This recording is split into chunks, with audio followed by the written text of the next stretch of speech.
Hello.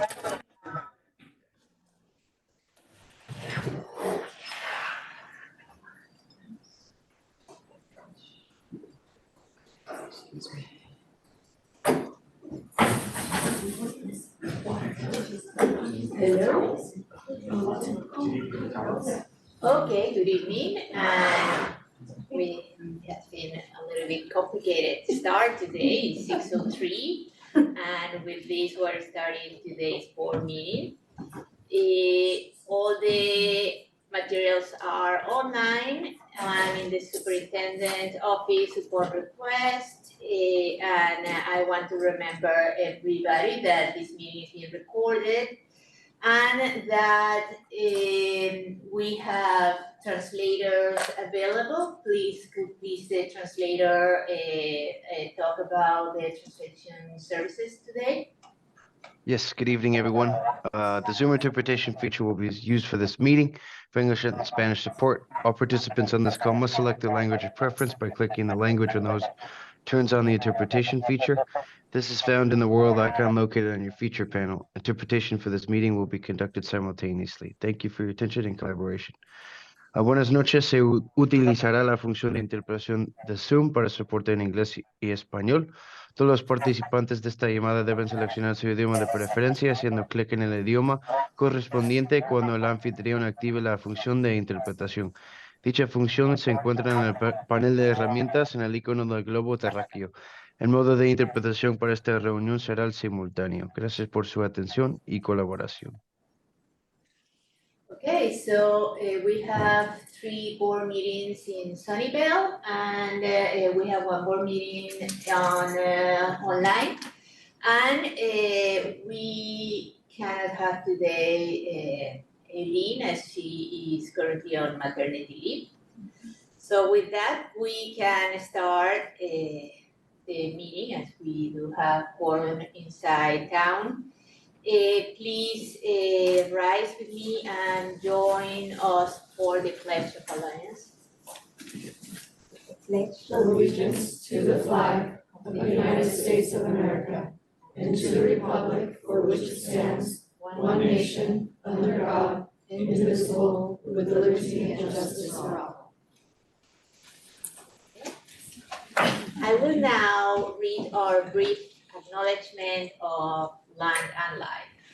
Sunnyvale School District is located on the ancestral and unceded land of the Iba Oglon tribe, who have peacefully honored and cared for this land for thousands of years. We recognize that every member of the Sunnyvale community continues to benefit from the use and occupation of this land. We acknowledge our responsibility to learn from the wisdom of the Oglon people and to consider how we might work to repair injustices and to move forward together in honorable ways.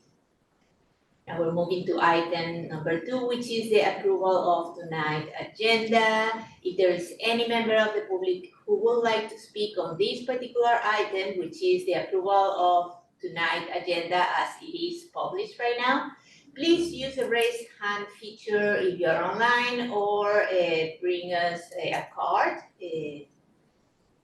Any online? Okay, seeing none. Board, is there a motion to approve the agenda as it is? I move to approve the agenda as listed. Okay, any second? I'll second. Okay, if everybody is okay with that, please say aye. Aye. Aye. And I think Nancy is muted, but she say aye, perfect. She signed aye. So with that, we approve tonight's agenda, and we can move to item 3. Let's see, I think tonight, item 3 will be the study session, the beginning of the year data for the Hispanic English students in the district. For that, please, Dr. Tasha Dean, welcome you to the podium. All right, let's have some fun and some wonderful conversations tonight. So tonight I'm coming to you for us to present our focus around our Hispanic English language learners. You can go ahead and put the presentation up. As the presentation is coming, I wanted to share a few thoughts with you, board, before we jump in. We're very committed to our work around our Hispanic English language learners. And we want to reiterate our commitment to from the teaching and learning team with regards to the impact and improved outcomes that we're looking for these particular students. They are a target group of. Excuse me, sorry, is there an extra Chromebook I could use that is not this one, because I can't get in? I don't wanna take yours, well, I don't, you don't use your Chromebook? Okay, well, but they're all connected to our own accounts, is there like a, can I send as a guest somewhere, or? I'm so sorry. It's okay. Use mine. Let's see how it's. Okay, I will try, go ahead. Thank No you. worries. Sorry. Are you ready? Sure. Okay, all right. Well, let us know. So to kind of jump back in, when we look at the data, we recognize that there are definitely some challenges that we face. We'll pause for a moment. Sorry. That's okay.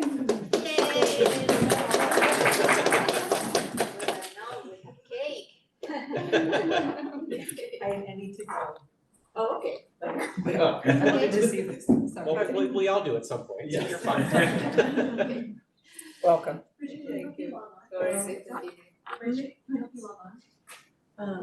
I'll just kind of. Give us a yell. Okay. All right, so basically we're focused on this as a team, as a district, as a board. And the data has definitely been clear that despite our best efforts over the last year or so, and our dedicated educators who are working diligently in classrooms each and every day, we have not reached the desired goals that we would like to see and the academic levels from this particular group of students. We also want to acknowledge the importance of addressing these issues and to reaffirm our commitment to making a positive impact. To improve outcomes for our Hispanic EL students, in looking at our data and reflecting over the last year and a half, we have implemented a multifaceted approach to address these issues. It is the analysis that has resulted in our actions this school year and has informed our presentation to you this evening. While it is clear you wanted more data, however, it is our understanding in presenting to you this evening that the data has not changed. So to continue to provide you that data, we felt may not be in the best interest of the board, excuse me, at guiding and directing us as we move forward. And I'm gonna need to get water. Thank you.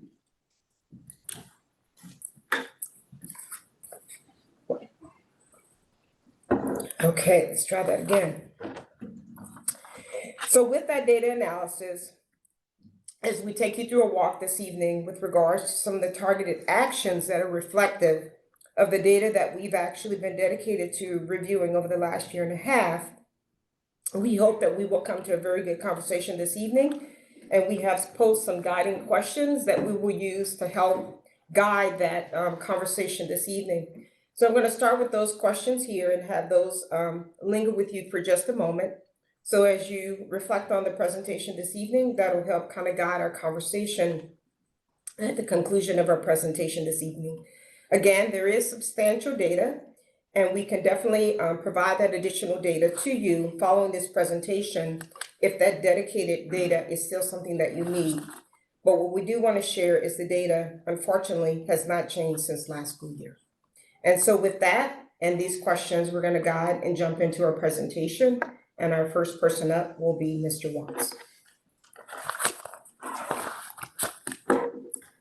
Thank you. Okay, so we're starting kind of where we left off the last board meeting, where I had talked a little bit about where we didn't share the kinder first and second grade data. And I talked a little bit about the shifts, and the reason for not sharing the data last time on kinder first and second was because I wanted to make sure that we all understood the same background around the shifts in assessment practices, the adoption of the new phonics curriculum, and how this kind of all ties in to kind of what you're going to see now with this data. So last board meeting, I had showed this graph, and I had talked about this gray area. So this is our kinder, first, and second grade current students, just all students across the board. And the levels that you see above, the below approaching meets and exceeds, that's the terminology that they use, the rubric for the Fontes and Pinnell benchmark assessment system, which has been for a long time our primary assessment to gauge literacy, reading comprehension in kinder, first, and second. And so this year, with that shift that we had talked about last time, we are not giving this assessment until they've gone through this whole foundational literacy skills assessment. And we've had pretty strict cut points on that to make sure that we're not missing any of these foundational literacy gaps. And so the gray here, this is the number of students, the percent and number above it, of students who we found had one or more of these gaps. So we didn't move on to Fontes and Pinnell. It's not to say that all of those students that are in the gray are not proficient, that they're not readers. They may have just had a small gap. There's a lot of variance within that. So I want to jump in. So that's where we're starting, the gray, those students. And then we're going to jump into some of the details. So who are those students who are seeing with these gaps? And I focused here on first and second because I can pull up end of year data from them last year. But our kindergartners, I can't reliably with the whole group pull up data from the year prior. So this is looking at first and second. So on the left there, it just shows our current first and second grade readers. We were, based on the Fontes and Pinnell assessment, at the end of last year, we were saying about 66% of those students were proficient readers. So they were at the reading level that is marked as being proficient at end of whatever grade they were in. The one on the right, it's the same, all first and second grade students. So we found now with this new protocol where we're not moving on to that assessment until we've really mastered and looked at all those foundational literacy skills, we found almost the same percent of students, so 69%, had at least one gap in the foundational literacy. So that could have been a few letters, it could have been blending, or it could be something much more significant, like they don't know their vowel sounds, they don't know their consonant sounds, which would significantly impact that. So one of the things I was curious about was who were those students that were proficient readers? We were calling them proficient at the end of last year. Now that we know that there's these gaps, let's dig in and see. So I was really curious to see what kind of gaps were kind of hiding with these readers we were saying were proficient. So this one dives into that. So now we're just looking at students who last year at the end of Tri 3, we were saying they're proficient readers. So of them, 52%, so more than half of them had at least some sort of foundational literacy gap. And again, it could have been really small, it could have been quite big. But this is amazing because this is something that we weren't catching before. So with adjusting our protocol, new materials, and then changing kind of the way that we look at this, we're able to catch something that otherwise went hidden for a while. And then here, looking into the, I don't have a better name for it, but previously proficient, now identified gap students. You can see the first one is showing, I was curious by ethnicity. Is there any sort of a trend with those students we were calling proficient, but had some sort of a gap? So if you just look by ethnicity, our Asian students are much more represented than the others that we were calling proficient, but had at least some sort of a gap. The second you put on the EL filter though, it switches and Hispanic students then make up the largest group. So again, kind of confirming the same priority, the group of students that we're looking at, showing that we're moving in the right direction, we're identifying, the right areas for the students who we're focusing on. Yeah. So to clarify, so previously the student, without the EL filter, the Asian students are more represented as the. There are more Asian students. So if you look at all the ethnicities, the Asian students, there was the most that were in the Asian category that we were calling proficient at the end of last year, but they have at least one literacy gap. Okay, and then once you put on the EL filter, so that means that It once flips. you filter out the English only Asian students and English only Hispanic students. Okay, thank you. Yep, exactly. And so then one of the things that I really wanted to look at was what were these gaps of the kids that we were calling proficient? They were readers. Like let me look for what are some of the major gaps. So the one that I found really interesting and I chose because I think it's really impactful is vowel sounds, because that can really change how you're able to decode new words and really comprehend and be able to understand everything that you're reading. That's like pretty important. So of those first and second graders who were proficient, we're calling them proficient, but have some gaps, 11% of them knew less than half of their vowel sounds. So it's just 27 students, but still it's 11% of those that we were calling proficient previously. And they're missing half of their vowel sounds, which is pretty big. And if you look by ethnicity and then filter by EL, you can see a similar pattern. And so now I'm going to pass it on, I think, to Christina to talk about how we're addressing this instructionally. Thanks, John. So as John demonstrated, our current changes to assessments at K2 are better identifying the needs of our students, and specifically our Hispanic English learner students, but also many of our students in different ethnic groups such as Asian. And this impacts reading. So we saw previously that our reading scores across the district, again, we see that we make some growth over K1, 2, and then we would see drops at third grade. And it's because we did have gaps and students weren't able to maintain their reading growth over time. So we're focusing deeply on these grades. That doesn't mean that we're not focusing on intermediate grades, 3 through 5, or middle school. So we're taking some small slivers because to deep dive in everything, we would be here much later than maybe we want to be tonight. We can do this, of course, at a later date. So elementary, primary, want to focus on a few things for our students. We have our play-based learning and preschool TK. We put a lot of investment into these grades, but developing this language in rich context, that it is play-based, that students are developing language in context, and that there's less focus on rote academic skills. So we're not learning letters in isolation. Then we have the new adoption for Really Great Reading, which is our new phonics curriculum. We're really tying in the phoneme awareness, so sound walls. So previously you might have seen things like word walls, but not all words that start with the same letter start with the same sound. And sounds are actually more important to beginner readers than actually being able to identify letters. So understanding that the letter C makes a k sound versus that's a letter C is more important than being able to blend CDC words like at, a consonant vowel consonant word. And we see that this is making growth in our K1, 2 classrooms right now. We're going to come up on the edge of our next benchmark assessment window, which is a big pool of data for us. But in classrooms right now, what we're seeing is our teachers are doing formative assessments in real time, and that our kindergarten students across our district are reading faster in our classrooms. So they're reading CVC words, whereas previously they might not have gotten there until the end of the year. So we're earlier in getting our kids those skills, and they're successful and smiling and happy, which is maybe more important. We're also aware that Really Great Reading provides the best first instruction in phonics in kindergarten, first grade. So we know that students in first grade didn't have this curriculum last year. We're confident that this curriculum in first grade covers materials in kindergarten, and so we'll be able to make sure that we capture growth. And we're currently working on steps for second grade students who may have gaps from first grade. So we're working on those intervention plans currently. The next slice of deep dive that we're going to go into is middle school. And it's not, oh, I almost left off intermediate. It's a brief touch here. So in intermediate, we're working with our Juntos program.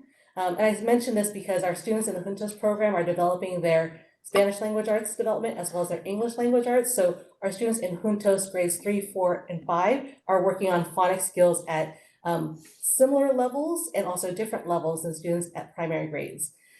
Syllabus do transfer over for many letters, and also we want to make sure that we're being thoughtful about English language arts for our Juntos students. Just want to mention it because dual language programs require specific thought and dedication. So for elementary intermediate, we're really working on bringing in UFly. It's the University of Florida Literacy Institute. They developed some free materials in terms of focusing specifically on phonics instruction. So we have schools that are working on developing these skills with their teachers, working to intervene with students who may not have had these phonics skills at earlier grades, and we're working on rollouts of this across the district. This was started at a grassroots level from many of our sites that were looking at their student data and looking for places to intervene, and so we're working to support them. now middle school. So a small sliver of our focus at middle school has been our Hispanic English learner students.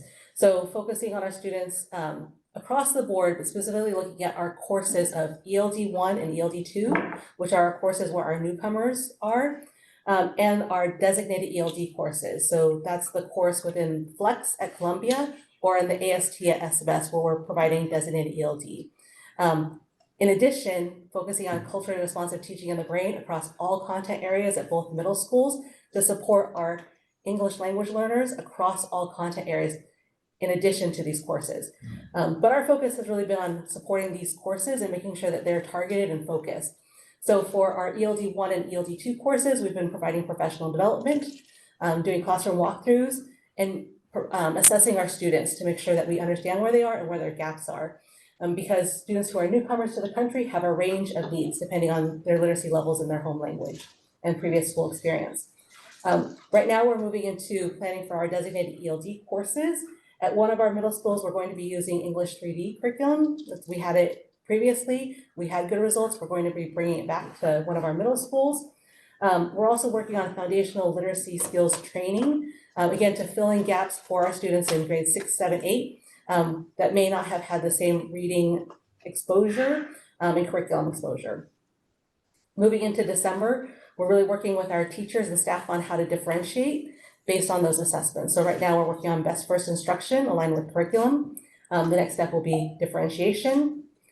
In January, what we'll be doing is preparing our students for the demands of the LPAC assessment, as well as working with our students to do some goal setting. So for our middle school students, we want to make sure that they understand the importance of the LPAC assessment for them to be able to reclassify. And also we want to prepare our teachers and our students for the demands because they're aligned with standards, and understanding the assessment will help them in passing. It's not a test prep as much as it is understanding the standards that are associated with LPAC. Then in February, we're going to be looking at bringing in foundational literacy skills into 6th grade.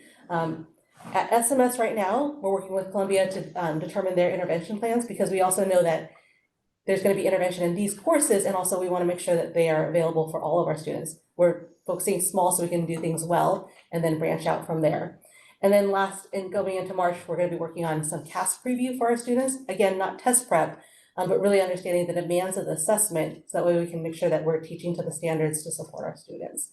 So that's a short overview of our deep dive.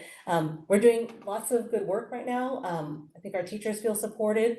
We're having wins in classrooms in terms of meeting student needs, and we're going to keep working at this as we keep moving on. I think next I'm passing it off to Mr. Paul Slayton.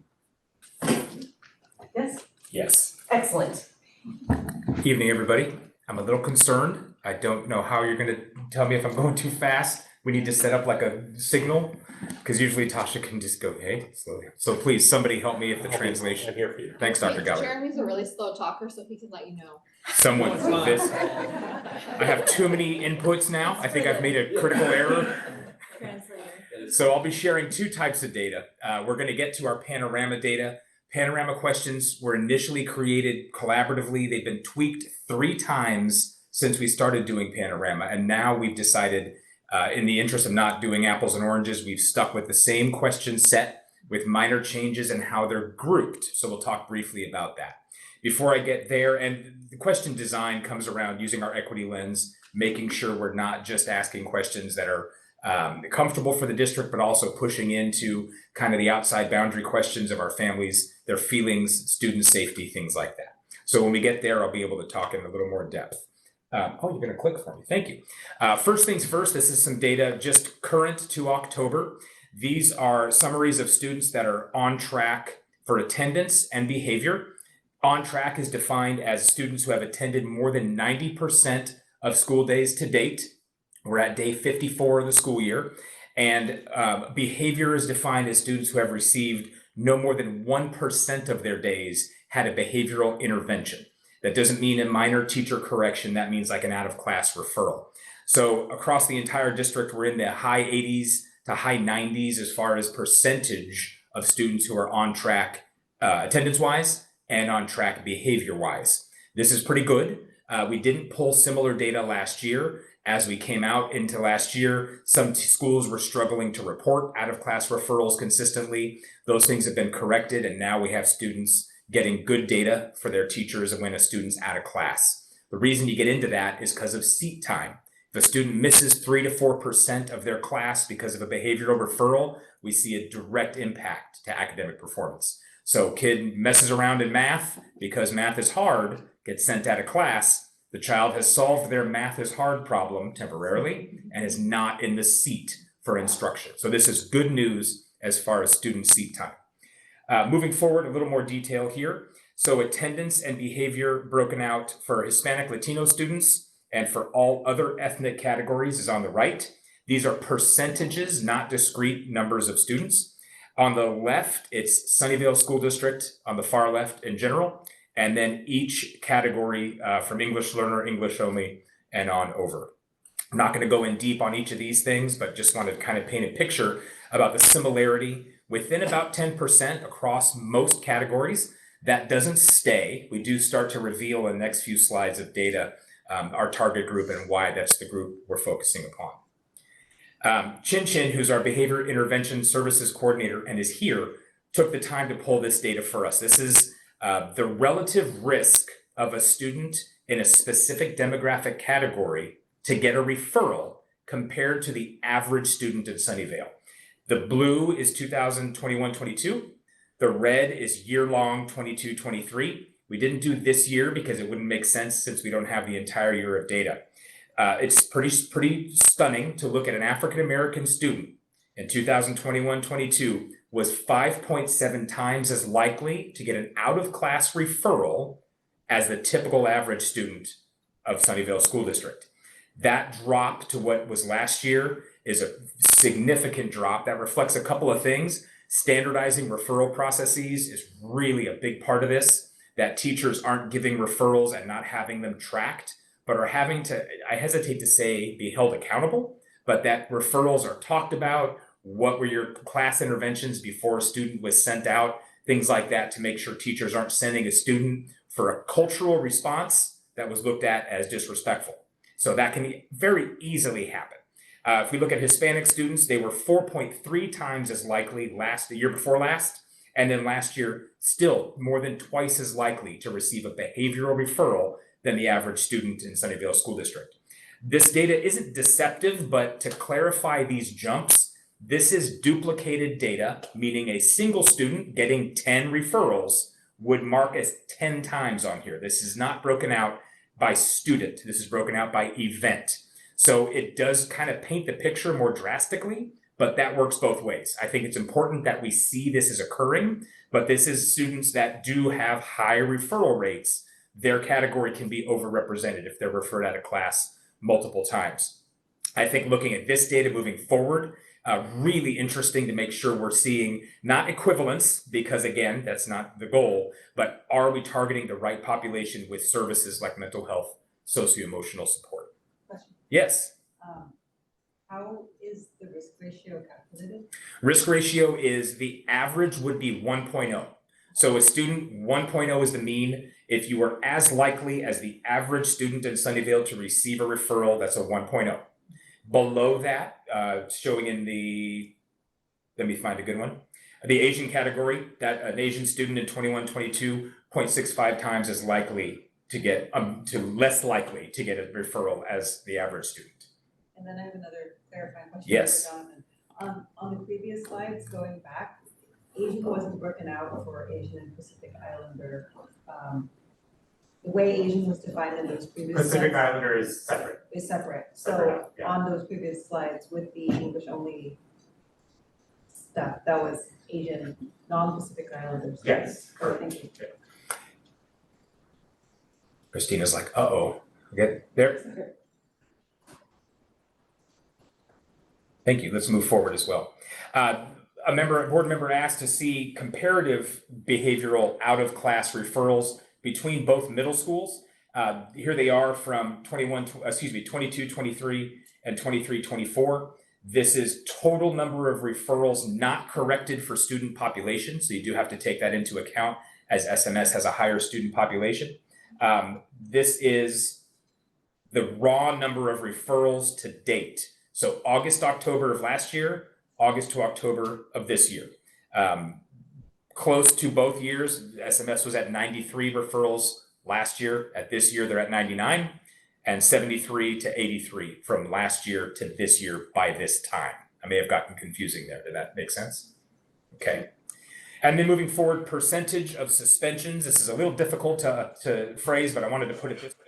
Percentage of total students that have received 1 day of suspension or more. So 5% by this point of 2022-23 of CMS students and 4% of SMS. This year, those numbers are down to 2% at each school that have been suspended 1 day or more. There's also multi-day suspensions that have occurred. So the panorama data itself, I did send the question sets of which make up these data points. All of them are multi-question, and they're clustered around some kind of interesting categories. We received responses from 79% of our 3rd through 5th graders and 83% of our 6th through 8th. Our average response rate year to year is in the young 80s. We were about 81% this year. Moving forward, the school breakdowns are there across the board as far as what students were took the survey and what students responded percentage-wise. Christine, if you could click over, thank you. So some schools in the 80s, San Miguel did have a low return rate, which is unusual for them. And we're interrogating whether that was a technical thing or that data hasn't come from Panorama yet. These results are about 2 weeks old, and Sharmila was very key in getting them ready for us tonight. So moving forward, supportive relationships is a category in grades 3 through 5. This is, do you have someone in school you can count on to help you no matter what? And someone outside of school you can count on to help you no matter what? These numbers are the 3 last surveys. So spring of last year, fall of last year. Wait a minute. Yes, fall of the previous year, spring of last year, and this past fall. We were 88%, 89, and 89. The numbers in red are broken out for specifically our Hispanic students. Supportive relationships, overall, grades 3 through 5, 1,247 students said yes, they do have a supportive relationship outside of school. 216 students said that they did not. On all of these, I want to clarify, when we have students who are saying, I have no one to talk to, no one to count on, those names, this is an anonymous survey, but not a confidential one. So we get the names of those students, they go to the social worker staff at each school, they get checked to make sure they're receiving services of some kind. If they're not, they get a check-in, and that's going to get clear as to why in the next few slides. This is the grade 3 through 5 favorable response data by grade level. And also on the right-hand side, Hispanic Latino responses percentage-wise versus non-Hispanic Latino. So 88% of our Hispanic Latino population responded that they do have that support. And the number is, I think, 89% for the non-Hispanic Latino. Moving on, so in grades 6 through 8, they call it something different. The question set is more extensive. How well do people at school understand you as a person, which if you ask a 7th grader, this is remarkably high for data. How connected do you feel to adults? Again, you've got to correct for the developmental necessity of separating from adults to become one. How much respect do students in your school show you? It's not funny, but it's just definitely like categorize this as a middle school mind. Past 3 years, the same process, 50%, 47%. Pretty high jump to 56% of our students in middle school feeling a sense of belonging, and 53% of our Hispanic students. This is data that when Panorama met with us to do a debrief, they said you should absolutely highlight this. This is remarkably high for secondary school. We don't have the 9th through 12th numbers, which are usually in the 30s, but this is good news. And yet half of our students struggle to feel a sense of belonging in our schools in the middle school level.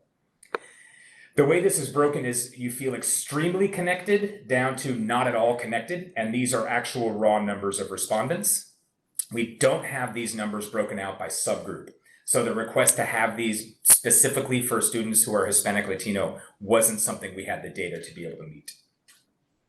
But similarly to the past, on the right side, Hispanic Latino responses in that graph, and on the left of that graph, non-Hispanic Latino, deviation of 4%, which is statistically significant. It'd be about a plus or 3%, wouldn't be, but we do have pretty close responses.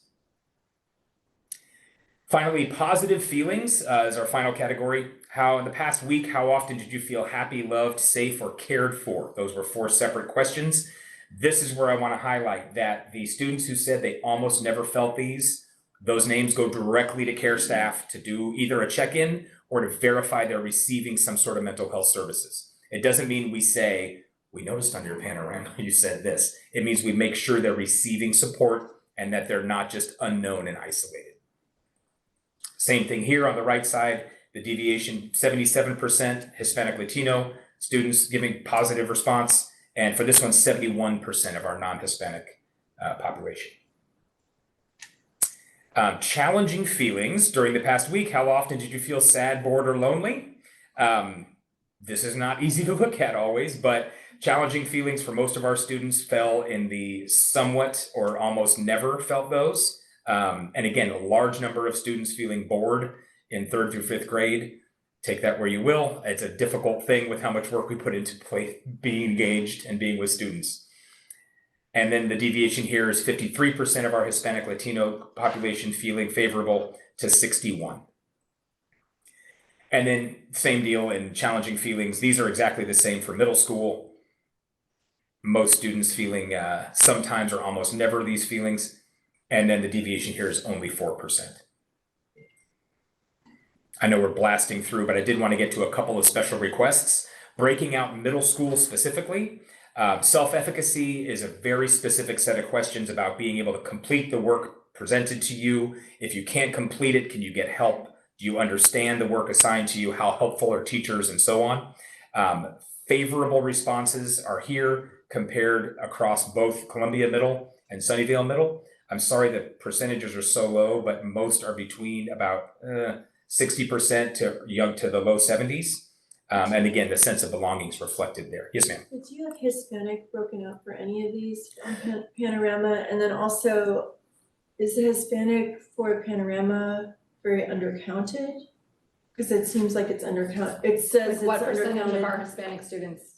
It did seemed they? like the numbers of, respondents for Hispanic students was lower than our district number of Hispanic students, so So I was I curious understand. about those two. So the past, each of those was broken out by Hispanic and non-Hispanic on that right-hand graph. Percentage-wise, I did not tabulate data on Hispanic student response rates versus total Hispanic student population. I understand, and no, I did not pull that data. Okay. I wonder if that would be skewed by San Miguel's low response rate as well. It could be, it's possible. Because, okay, I'll ask more later. It just seemed like the numbers of, like, what is our Hispanic student percentage overall? Right now, it's in the 30s or high 30s, low 30s, 30s. Mid-30s. And I think it said on here that the Hispanic response rate was like 13% of the respondents. I thought I read that somewhere. So I'm just wondering, I just wanted to ask you if you felt like this was like, are they asked to report it and they're not reporting, or is it just who's answering the? So the students don't thank you, I understand. The students don't self-report demographics on Panorama. Okay. Those are done, those are already done. Behind the scenes. Correct. So your question, the question I think is the most relevant that I hear is what was our response rate for Hispanic students, not English learner students, Right. Hispanic students overall compared to our total district response rate? Right. Got it. Yeah, it's that my thought on there, and I thought I put it in the packet, it seems like it's a little low. So is it 30s? 39%, so we have 2257, so 2,257 Hispanic. 39% 39%. That's the question, Jesus. Yeah, I had a question that occurred to me as we're discussing this. Panorama comes in both English and Spanish. Were the respondents for the Hispanics in English or in Spanish? So the responses are translated according to the student preference. Family surveys are translated into Spanish if that's the home language of preference, but we do not provide a Spanish survey to a student identifying as Hispanic, as that doesn't mean that's their home language. Okay, but if a student, for our ELs, Yes, they can opt to take the survey in Spanish. okay, did we have any students? I know I'm hitting you. That's okay. Fine. Did you have any students who chose to respond in their home language? We don't track the language preference that they choose. It doesn't come out in our raw survey results. So no, Okay. don't know. Okay, thank you. Sure. So to return as the total number of respondents versus the overall Hispanic students identifying as Hispanic population, good number to interrogate, I understand. As far as how this informs next steps for us in the Student Services Department, our main purposes this year are to review and revise the MTSS system, which is how we identify students needing support academically, behaviorally, socio-emotionally. We want to look at this. We have a system in place. We feel it could use some tweaking as far as how it puts academic supports into students' experience. All 10 schools have functioning MTSS teams. Some are very highly functioning with attendance intervention. Some are highly functioning with academics. We want to try to bring kind of a commonality across all 10 sites. Also reinforcing SEL as not a separate curriculum, but something that occurs within the day. Socio-emotional learning can often be like we have a program we're going to talk about briefly, but it also needs to occur in a math lesson that you're talking about what to do if you need help, what it means if you need help in math, that it's not a failure, you're seeking out support. That's something teachers must do in every lesson of the day. So our goal is making, yes, go ahead, please. Yes. Okay, so our goal is making sure all staff are enrolled with our curriculum, which is second step, making sure we use Clever, which is the teacher hub for all of their curricular materials. Second step is actually there now, so it's not a separate place they have to go. We're going to be reviewing best practices for SEL, which is a warm welcome at the beginning of class, having a small group that's non-instructional in class where we talk about feelings and how to get back into work. In January, we're going to be doing lesson checks around teachers and how often we're seeing those second step lessons occur. And then some of our drop-ins are going to look to see where those socio-emotional supports are happening. Again, we're not asking to interrupt instructional time anymore. We're saying while you're teaching English language arts, how do you do it in a way that supports kids that are struggling? February, we should be able to actually talk about what MTSS is going to look like for the 24-25 school year, target some training for teams that need extra help. And then moving into March, we'll look at the actual expectations for second step and get ready for the next panorama. And I think that takes us to our guiding questions. Thank you.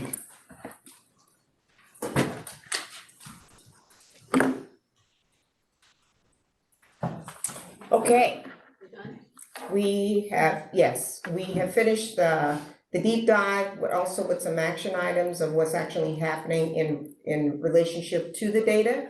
These are the guiding questions that we presented to maybe help guide this conversation, but at this time, whatever questions and additional information the board needs, so we can move forward from there. Okay, so now is the time for a public comment on this particular item, which is item number 3.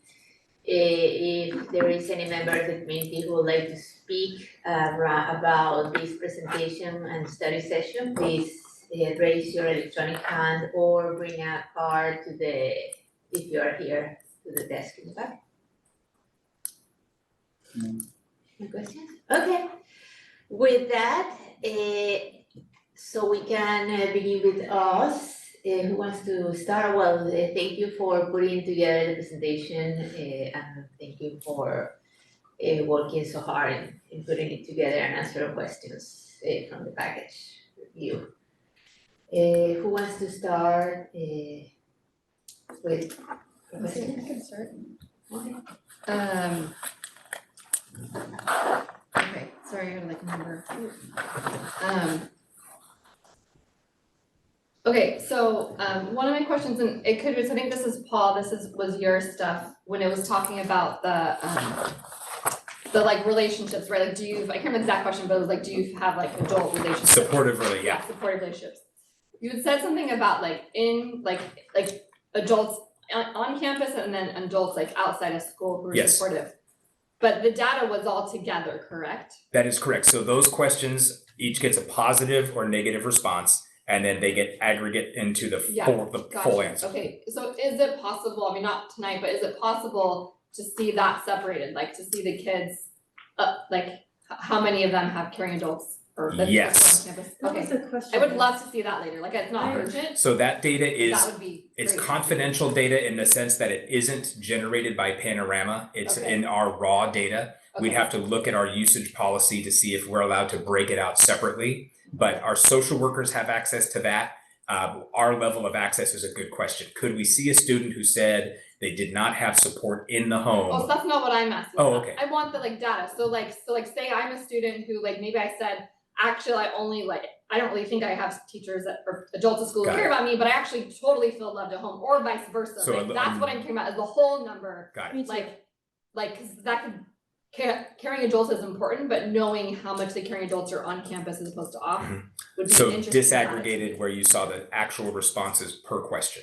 No. home, I don't know. Okay, Total home, total school, I have Got it, I got You understand, okay. Yeah, I understand. Yeah, that is an interesting one, because then you can really target the supports, like, is it that they aren't able to connect with someone here at school, which we have a lot of control over and a lot of action items, or is it they're not feeling connected at home, which is another issue that's not as easily in our control, but we can totally But like being work with aware, that, like and if being aware, 20% or 70% of, and Yeah. the raw data could be helpful for individual school sites, for sure, if that could be broken down, right? If I was a social worker, knowing where, I mean, that could be helpful, but I know for us, they just want the check. Okay, then so I think my other one goes to Jonathan, and then back when who was talking.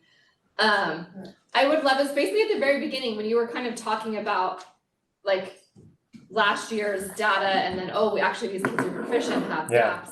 And I would just love for you to spend a couple minutes, how did, you said you're doing new things, but I'm just a little bit, I don't need all the details, but I'm just a Yeah. little curious, what are some of the things that have helped us discover? Protocol wise, or do you want the technical aspect of how I pulled the data? Probably not that second part. I Nope, don't the first know. part. I don't Okay, really care. so, Give me two yep. minutes in a very easy, Got it, I'll just talk a lot and we'll see if any of it sits well with you, yeah. So what I did was I looked at, first and second grade, because they had scores from the end of last year that I was able to look. And I was just really curious with this new protocol, which is really the biggest change. So previously, every kinder, first and second grade in the beginning year window, they would meet one-on-one with just all of their students and they would administer the same test. So the benchmark assessment system through Fontes and Pinnell, which is a series of leveled books, fiction and nonfiction at each level. And you have the student read the book and you're looking for fluency. So how many errors, because they need to get a certain percentage correct so that you can see that they're actually reading it. There's not as many errors. Then there's some comprehension questions at the end. Some of that, because there is a rubric that says, what you're looking for in the comprehension questions, but it is still subjective. Because it's not, so the difference between that and something like NWA, and not to say that N1 is, there's merits for both, but having a completely not subjective test that is just computer adaptive takes out a little bit of potential bias that could exist in the test. And so while the previous years, they had done that for all of the kinder, first and second graders, this year we looked at both what the curriculum Really Great Reading and our core phonics screener, we looked at what was considered kind of at grade level, like where should a first grader start? What foundational literacy skills should they already have coming into first grade? And then based on that, we created kind of a flow chart or protocol that says, okay, start here, because we don't want you to go back and it would be really time consuming if you had to met with each one and go through all the letters, especially for someone who knows all their letters and it takes a little bit of time. So we started at kind of where they should be at the grade level, and then we came up with we didn't come up with it, it's in the curriculum and the resources. It has a range that says they should be here. So our protocol says if they're not there, we kick them back to the very beginning. Don't assume that they have any of those other foundations. So it's phonemic awareness, which is me saying things like, what is the first sound you hear when I say the word bear? What is the first sound? So it's all kind of auditory. And then it moves into identifying letters, uppercase, lowercase letters, consonant sounds, vowel sounds, and then blending, segmenting, and then the components of reading, like she talked about the consonant, vowel, consonant, CBC words. And so then they go through that. And we have some parts where if they're missing 7 or more on any of these individual components that you had to go back to, you stop the assessment there because you figure, you know, in letters, if you know fewer than 7, like, okay, that's where we need to work on. There's no point in keep going to the whole thing. So that's kind of the shift, which is a really big shift. So going from just, I'm going to pull up every single student, read these books, get a level, write it down. And there's more to it because you're still listening, you're looking for errors in their reading, you're talking to them about the book, so you're getting a good idea of what kind of information they're able to get. But there were things that we weren't assessing there. And because of some of the predictability of the patterns in the book, there's pictures in the book, there's a lot that goes into it, where some of these students could be a bit more successful in that assessment, while in reality they may have some real foundational gaps. And that were a bit hidden, I think, in the way that we were assessing. So now we're being, and it's pretty firm, like if they are not at this point, go all the way back. And it does take some time, and there's some learning curve with it for sure, and some frustration, because anytime you change something as big as the assessment they've been doing year after year after year, you know, there's some frustrations that can come about. But I think that the teachers that are doing this and finding these gaps and then actually saying, now I know what to do, because commonly we would hear previously, this student is a, you know, AA reader, but I don't know what else to do, because we didn't have a phonics screener, we didn't have a systematic, you know, here's all the building blocks and the components that kind of build on each other, and here's the suggested sequence and kind of where they should be in first grade, where they should be in second grade and kinder. So that's kind of the shift that we did that allowed us to see all of this. And I continue, what's kind of neat is also everything getting connected. So our DSS TOSAs are working with them using the same program, same platform, same assessment. So we can see in between our benchmark periods, we can see that progression too, and we can see what kind of impact they're making. And then just a quick follow-up, you kind of said it a little bit, but my first thought was like, oh, as a teacher, that must be really discouraging, and what are you guys doing to support them? But it sounds like maybe for some teachers, it's not a discouraging space to be like, oh, I thought you were proficient, but you're actually not. I don't know, so just like a minute or two on kind of. Yeah, where teachers are I'd at say and it how would you're range, supporting it's them. gonna range, because Yeah. sure, it can be discouraging, but it can also be encouraging to see, like, previously, I kind of was grasping for things. I was looking, and I'm like, I don't know what else to do here. I don't know the exact skills. I don't know the discrete skills. I need to work on them. I don't know what the real gaps are. I just know there's something up here that's a little off. I know there's a gap, and I'm not sure what it is. So in that aspect, I think it's motivating, and also encouraging to be like, yes, okay, we actually have a direction, a plan. We can see where this is going and how this is going to have a really big impact with the students moving forward. Maybe. I need to go soon. To follow up on Michelle's previous question, I realize that Panorama doesn't have self-reported ethnicity data, but I would be really curious to see if there were trends in that, and I'm curious if there's a way we could acquire that. We will go back to the hard data, which is really student by student, that we can extract and see what we can do. But more importantly, we need to be sure that any of the data that we're pulling does not go against our protective policy that we've shared with families and students. But we will go back and look at the hard data and see what we can extract based upon some of the questions that you asked here. Did you, she didn't go, do you have anything else? Or No. is that- Before Eileen goes, can we? And both of it. You wanna, I have a quick thing for before Eileen goes, you know, last year when we had our presentation, I understand you're saying the data has not changed dramatically, like in terms of percentages of how well we're serving students maybe, or, you know, their academic performance at their testing or whatever. But last year, at the end of that meeting, I felt like it got us all on the same page, and the question that came out of it from the board, from I think the whole board, was we want to see the data on the Hispanic students. 40% of our kids, you're saying, are Hispanic. Last year it was a little bit less. We wanted to see that in addition to the Hispanic EL, and I really understand that the Hispanic English learners are the most underserved, and that that's part of your practice, your practice for instructional excellence. So I completely appreciate and understand that piece of it, but I feel like the desire for how our Hispanic students are served and welcomed in our schools, that's something that we can, and just how well they're doing overall, like TK through 8 in math and language arts is something that's really important to review. And I would just also like to state that, you know, I really appreciate the team's creativity and curiosity about things. Like I dig it, I love it.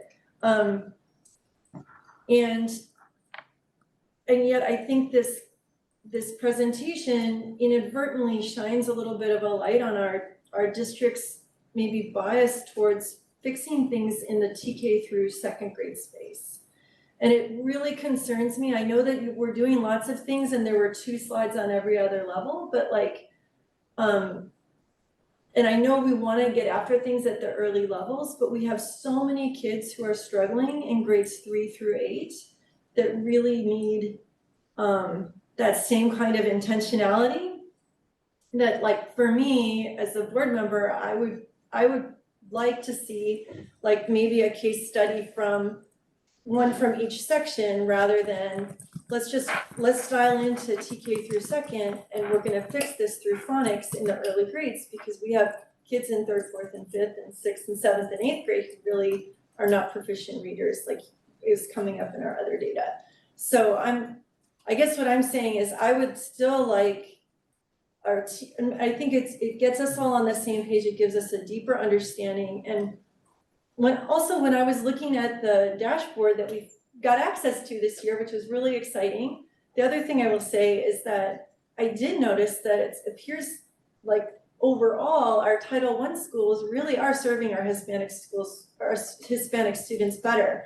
Like just by going, and it looks like math and language arts are together, but just by going with just Hispanic covered, it's like it looks like San Miguel and even Fairwood and these other schools. So we do have some of that knowledge out there. Like CMS, it's like the red versus green was reversed with our other schools. So like I'm interested in how we take that knowledge from our Title I schools that are really engaged with those communities, are communicating that high expectation to those students and really communicating their value and getting that moral purpose out to the rest of our schools, and that giving the rest of our schools those tools that I know are there, that are in the Juntos program and in these other spots. So I still really want the other presentation, even though I appreciate that this is in itself a really good presentation and very thorough and communicative and has a lot of opportunities for, you know, discussions, which is like truncated because it's like time. So I don't know how the rest of the board feels, if you would like, you know, Hispanic and. Yeah, I think that's great, and I think we are, as a board, always want to learn more, and that. I would love a follow-up question at this point, because that was a pretty broad, wide, open request, so I want to follow with that. Just like last year's presentation, my feeling was what I was asking for was last year's presentation, which was English learners, Hispanic English learners versus English only. And last year, I think we said, hey, next time we do this, let's look at just Hispanic as another line item in there. Right. Like, so just kind of the same overview, English, math, TK through 8, you know, data party. Right, yeah, that's what I'm trying to get to, because our understanding, and I do want to clarify, because I think it's important. Is it a request just to give you the data? Because our understanding was we know what the data is, what are we doing about the data, was our understanding from that messaging. So my question is, we can definitely do that, and we definitely do have that data,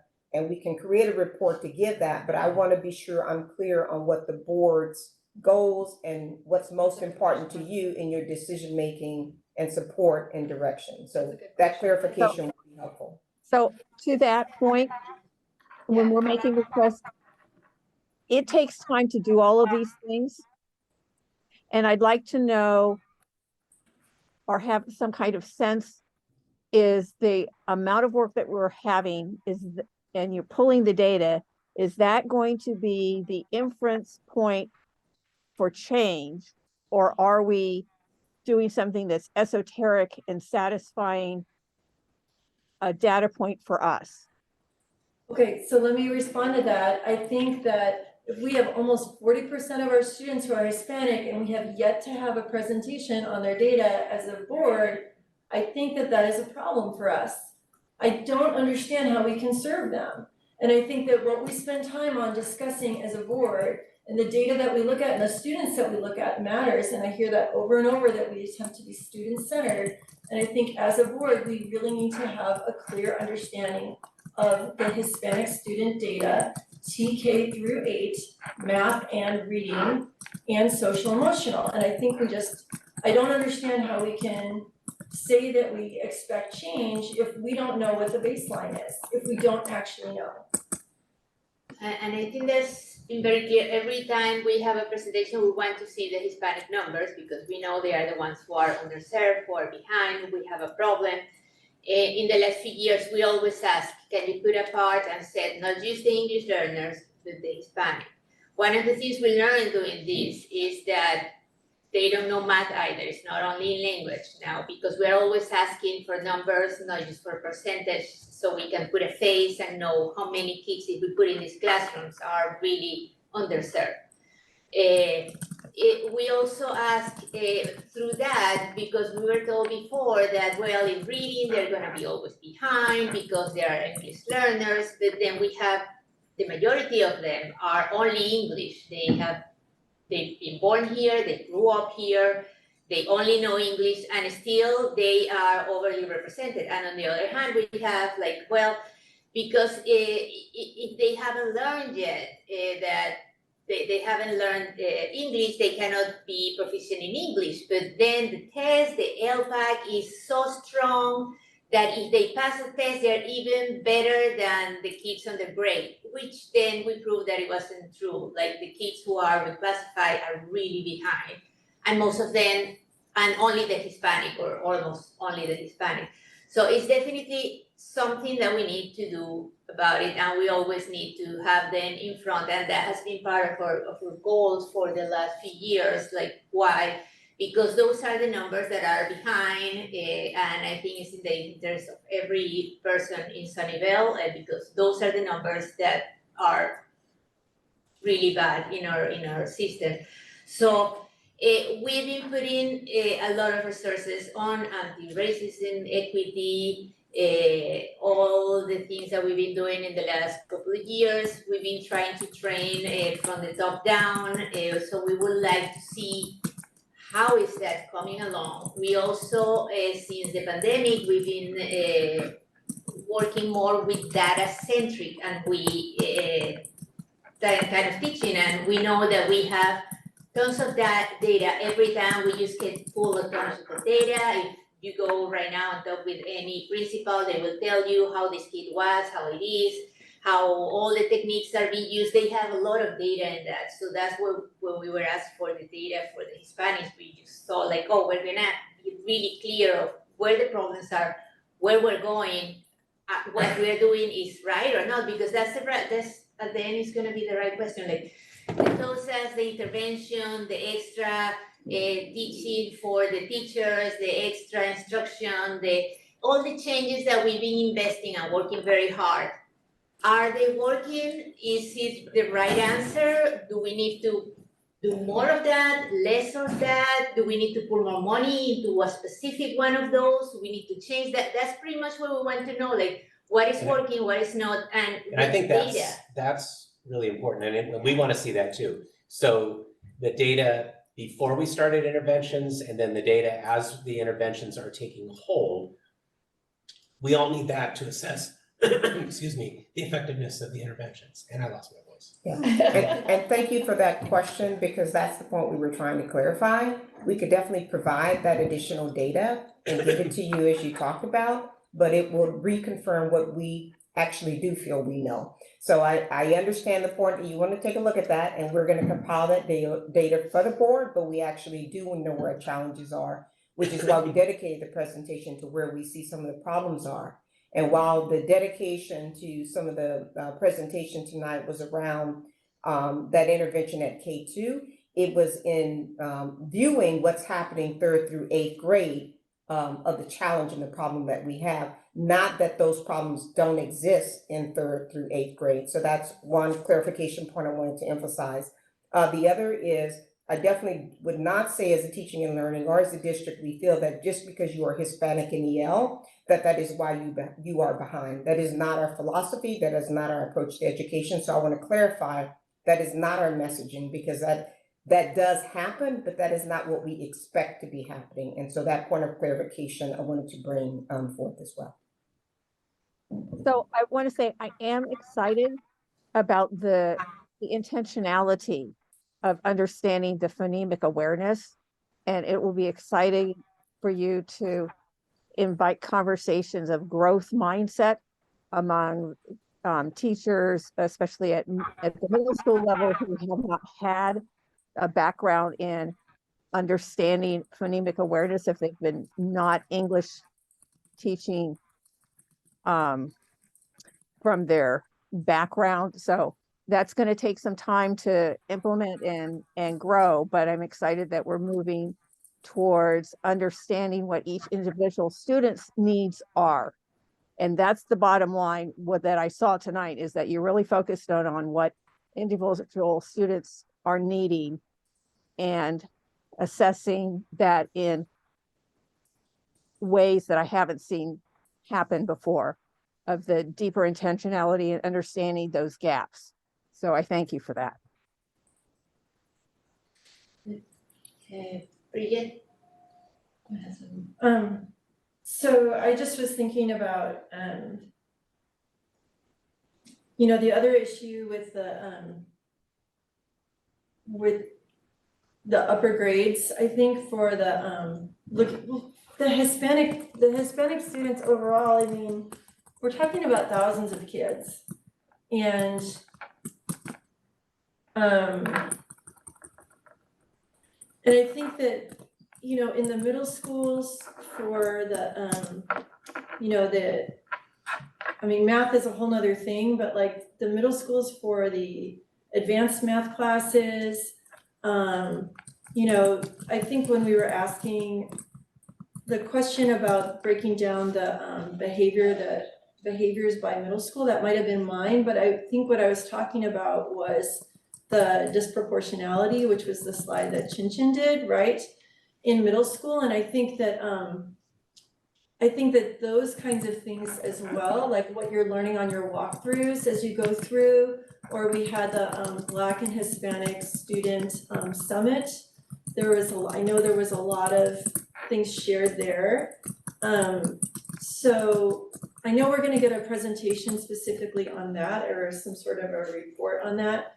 But when we're talking about, if we're having something about like Hispanic students, I think we should also look at, you know, that broader view of like, how many are they represented in our advanced math classes? And like, why would that be happening at one school and not the other? What are the barriers and what are the opportunities? And is it just schedule, or is it, you know, like, is it, or is there just too much bias there, you know, for the requirements, that the requirements are stacked against them? And so I think there's a lot to talk about if we just had a conversation about proficiency end of last year, beginning of this year, and like in general, what the lessons have been learned, what we're hearing from the Hispanic community, not just from Panorama, but from the walkthroughs and other data points. So, yeah. And I wouldn't expect this presentation to be like super fast, just so you know, like I just really want to make sure we as a board have that conversation, all of us together, you know, like we get the information and then we have some time to talk about it. That would be my hope. So it's 7:12. I think we need to keep talking a little bit more, or you wanna move to the next one, board? I think we have enough things to keep talking for at least 10 more minutes. Sure. Okay. So I just wanna, I think my feeling is more, I think kind of what Isabel was talking about, I feel like we have seen a lot of the like number, I'm not like all like super detailed, but I mean, I think we kind of know like that's why we picked Hispanic students, right? Because that is an area where, you know, we need to like, right, we need to do better figuring out how we serve those students. And so I think like Isabel kind of said this today, but in packet review, we were kind of talking about it. And right, that idea of like, what have we found and like, is it working, right? Like with the TOSAs, we've been using TOSAs for a while. So I think for me, it's less about having all of the data, because I think we generally know like we need to do better there, but like, kind of like how you pulled out some stuff today, right? Like pulling out like, here are some things that we have done and they didn't work and maybe why they didn't work. And here are some things that we've done and have been successful, or like maybe something didn't work and we tweaked it, right? Like I want to hear all the stories, not just the like happy stories, because I'm sure that some of the things we have done are not working, right? And that's part of the learning process, right? Like, Can I respond? so yeah, that's what I'd be interested in. Can I respond to what she's saying? So I agree with that, and but I also feel like, you know, last year was the first year where we did the deep data dive for everybody, and then we've got to focus on the Hispanic English learners, right? And you know, I remember like having that, one of the only questions I even remember asking was, can we have the Hispanic numbers alongside that? But I would just say that, you know, if we think we know the answers, but if we don't actually see it, we don't have that. Before that, every time the schools would come and present, they'd go through all their data together. Now, when we go out on site visits, we can just talk to them about their kids and they can tell us in person about their bright spots and their struggles. And we have in our mind the background of like how the district is doing, how the middle schools are doing, right? And I feel like it really lets us connect better to like what's happening on the ground. And then when people talk to us, we're not like, you know, they don't feel like they're doing some sort of we're not hearing all the same data, but just for that school. You know what I mean? So even though it seems less efficient to have one meeting where we're really talking about it and going pretty deep, I think it's more efficient because then we can have time for all these other discussions and, you know, hear about other programs and things like that. And it's just structured differently. You know what I mean? Mm-hmm. So I don't disagree with you. I do want to hear the stories and what's working and what's not, but I feel like that grounding in the data, if we don't actually get it, we're just saying we don't need it. And I kind of think we do.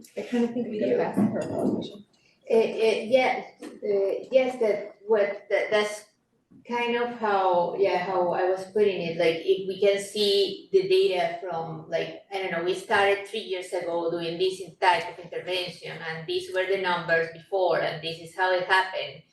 Hopefully, are we looking like, you know, the data is going down for the kids who are behind, it's moving a lot at all? How is that change happening? Is there any change? Hopefully in a good way. So if we see that, you know, with all this data, we see the important numbers and we see them together, then we can, and you can explain to us, this is the kind of population that are receiving this is after we gave more instructional help to the teachers, if this is after we changed the curriculum, this is you know, everything that's been happening, if we can understand how do you see those numbers and how you learn from them and how we learn what is working and what is not, then it's helpful to try to find, you know, better funds for you, better whatever you need. It's helpful to understand really like where are we in trouble and why.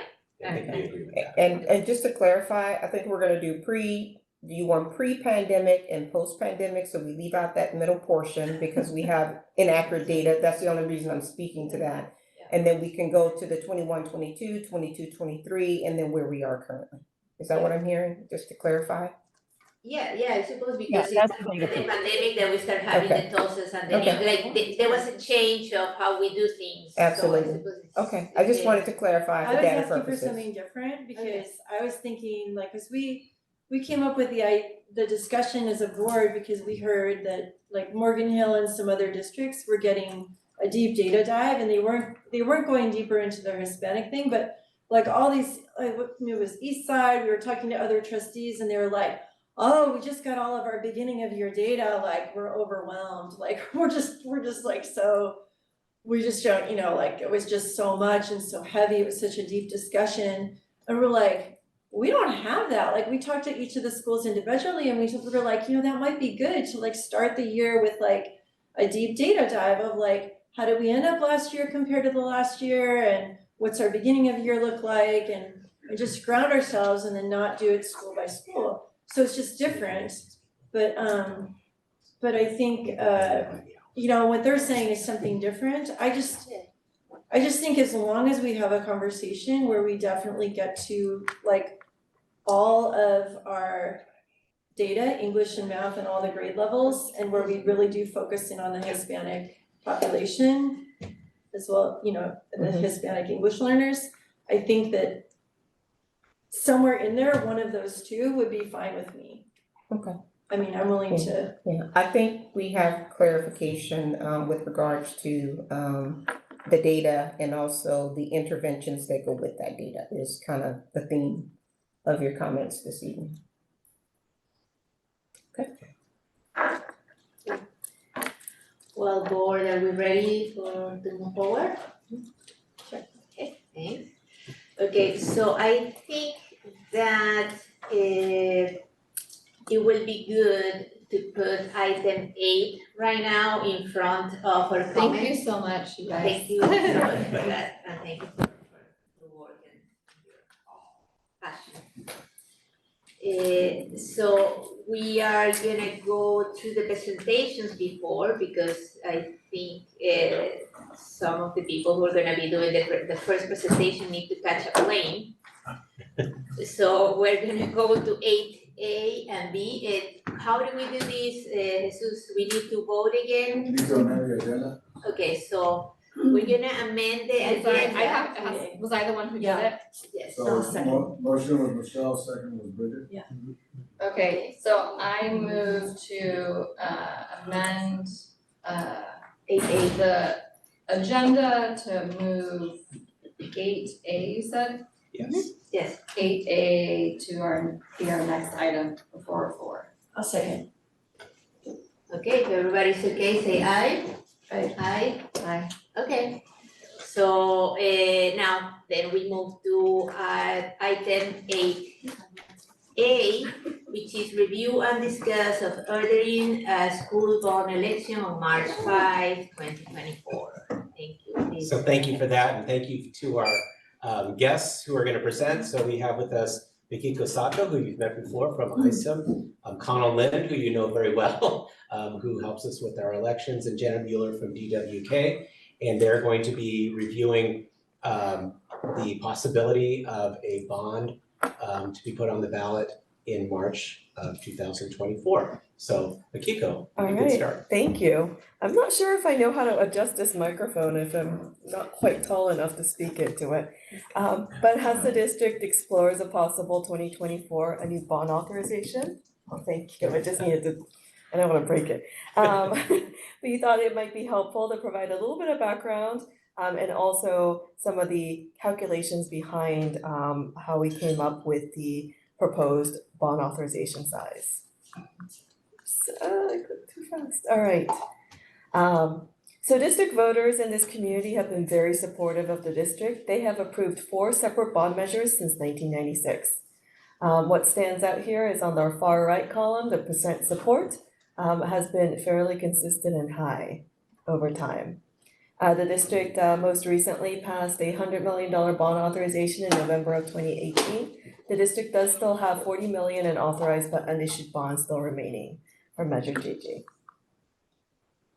One thing we wanted to point out is the bond program tax rates over time going all the way back to 2003. This is the actual bond program tax rates divided by bond measure. And what you can see that in every single year, the tax rates have been lower than the estimates provided to voters at the time of the election. And currently in 23-24, the combined bond program tax rate is $29.20 per $100,000 in assessed value of your property. And that is significantly lower than the $67 total of the highest tax rate for each bond measure. And I also wanted to point out also that in 2024, it's the first year that district has completely repaid the bonds from the 1996 authorization. So that's great news. How does that combined bond program tax rate of $29 compare to other school districts in Santa Clara County? And you can see here that even though the district has had a lot of success on its bond program, its tax rates are relatively low compared to other elementary school districts in the area. Pretty notable there. And then moving on to the design of the bond program, tax assessed value is a huge input into our bond program model. And you can see the assessed value growth from 2004 to 2024, so over 20 years. The tax base has more than tripled during that time frame. Not all school districts graphs look like this, so I want to point that out. I also wanted to note in blue, those are, going back to measure GG, measure GG. I think I missed measure G, but then also going back to 2004, measure P. And so you can see how that tax base has grown significantly since the time of the past bond measures. And that's what is partly driving our bond authorization size of 214 million. So that's significantly larger than some of the past bond authorizations. But that is really driven by your tax base growing significantly over time. We actually went back and forth on this bond model with the district quite a bit. For every Prop 39 bond measure, the maximum tax rate is $30 for $100,000 in assessed value. But we wanted to be mindful of the tax rate impact on your community. And we also wanted to balance that against the district's actual project needs. And based on that, we determined that this $15 tax rate adequately raises enough bond proceeds to meet the district's facility needs while being mindful of that impact to taxpayers. We also usually structure bond measures to have the bonds be issued in 3 series every other year, but based on the projected facilities needs, we actually broke that up into 4 series here. So really kind of tailoring the model to meet the district's needs. I think that is it for my presentation, so I'm going to pause there to see if there's any questions. Okay. Do we need, I think we need, yes, public comment first. So if there is any member of the public who would like to comment, talk or ask Is there about more of this a item? presentation? There is actually more parts, so this is just the background So and we'll then. probably we'll ask you questions probably after, so we gotta go through all of it and then we'll get public comment Okay, and then we sure. might get back. Can I get a clarifying question? Clarifying question is the 214 Million. million. Does not include any development out in Moffett Park, right? That's just for everything we It's need to existing. do, existing plans through the facilities master plan for our existing, Yes, correct, right? Okay, just checking. Thanks. All right. it's existing tax. So I think from here, I'm gonna pass it over to Janet to talk about the draft resolution. Good evening, everybody. I hope and believe you've probably seen this resolution, but our goal tonight was to share a draft with the idea that we could get some feedback from you all, kind of get everybody oriented to what's here in this resolution, what are the different components of the ballot measure. And then if we want to get some input, and we'll come back with something final for you in a couple of weeks. So the resolution is the vehicle that we need to call an election. And so this resolution is divided into different segments.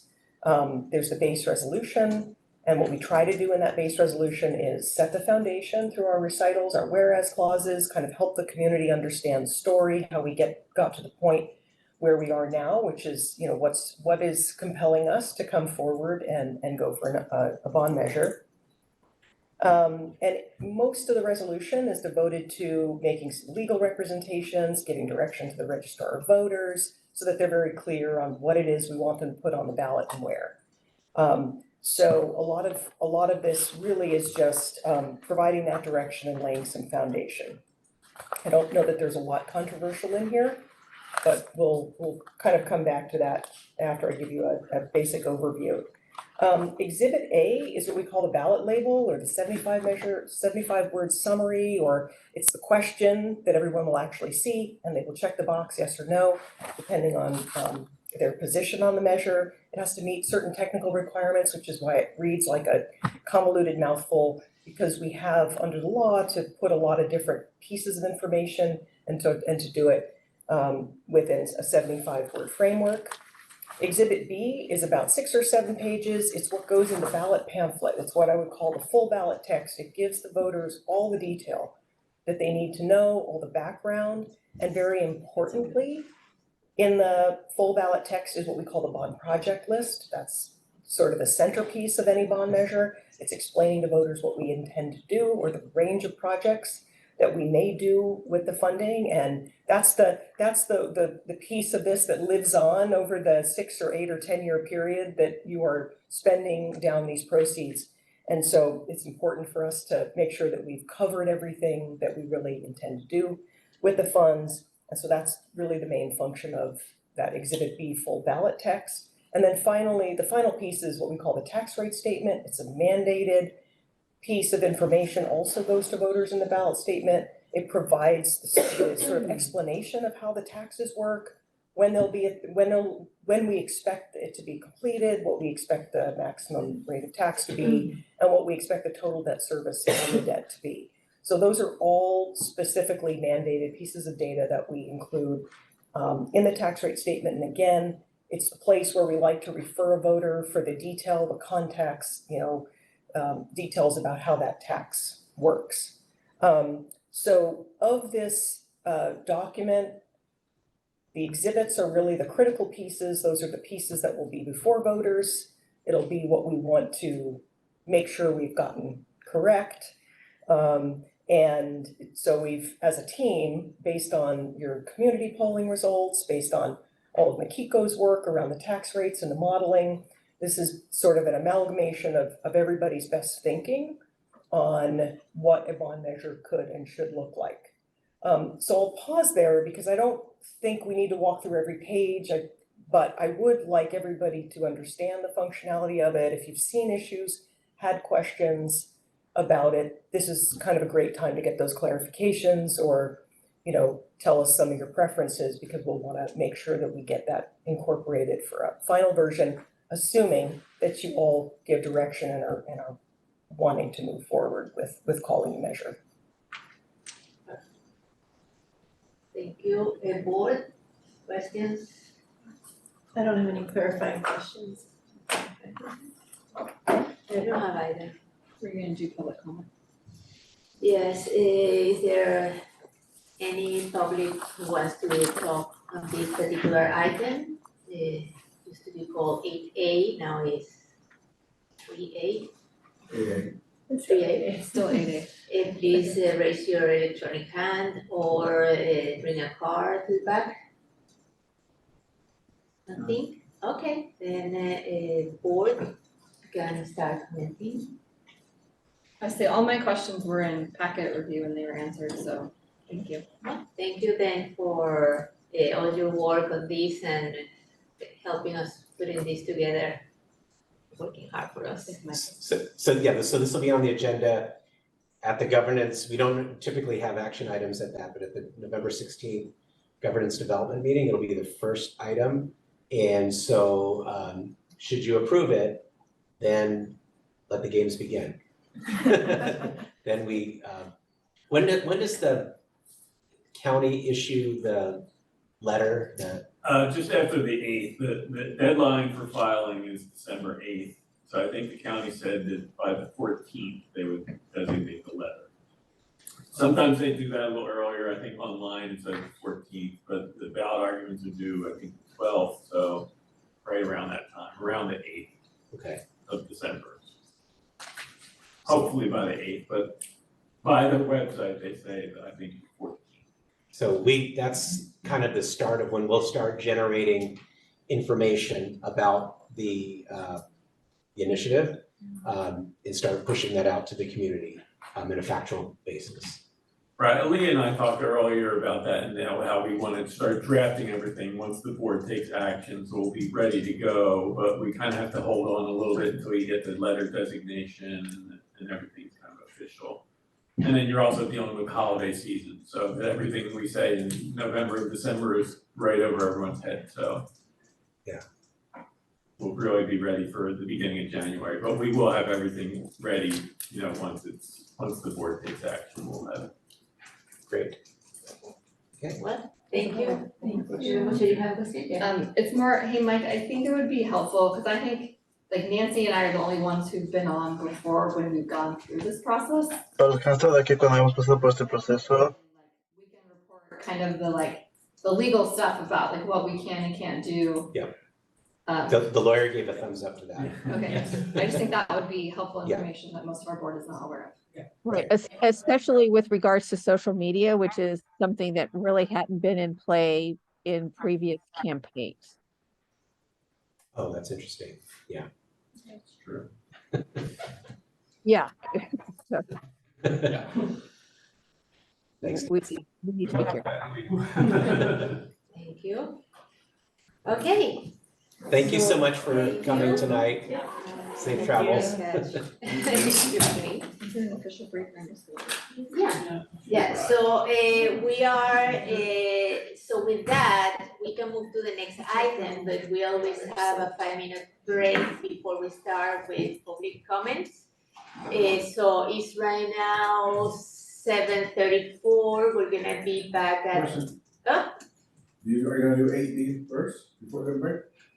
We didn't move that. we didn't move, yeah, we only moved, You guys moved 8A. 8, not 8A. 8A. Yes, We moved I to said 8A. 8A. Yeah. Alright. Just checking. Okay, yeah, then we coming back to comments and over. Okay, in 5 minutes. That's good. 5 minutes? Yes, let's round it up, yeah, 7:40. I'm so excited my phone works. I mean, I really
Thanks for moving, that made me feel better. I was worried about everyone.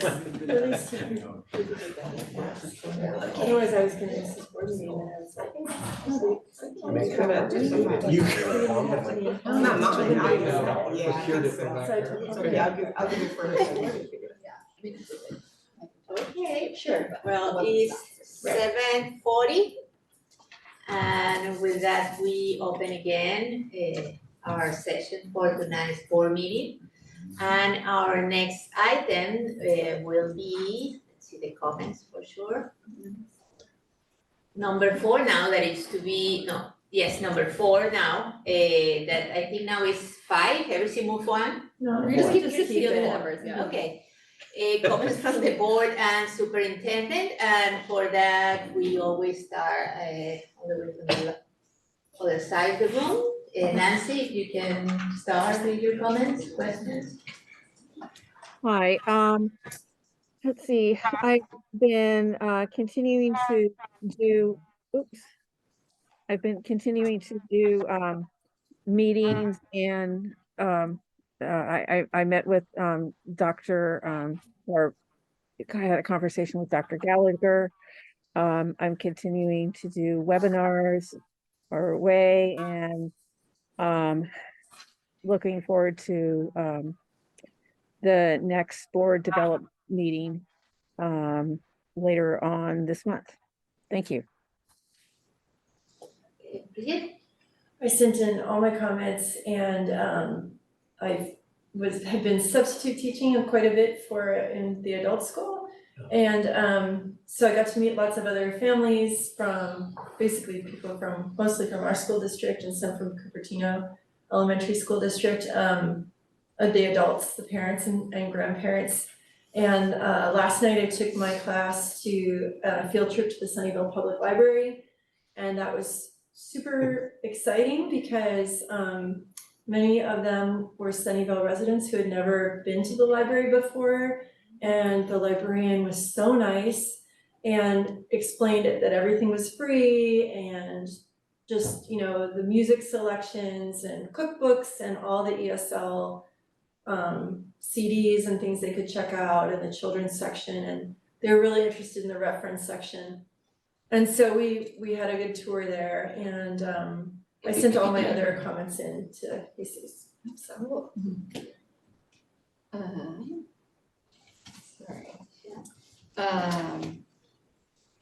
so I just wanted to make note that Bridget and I on Monday got to go visit Columbia and Fairwood, and so that was fun. It's always good to be on the campuses. It doesn't look like I'm on, but is it fine? Yeah. Okay.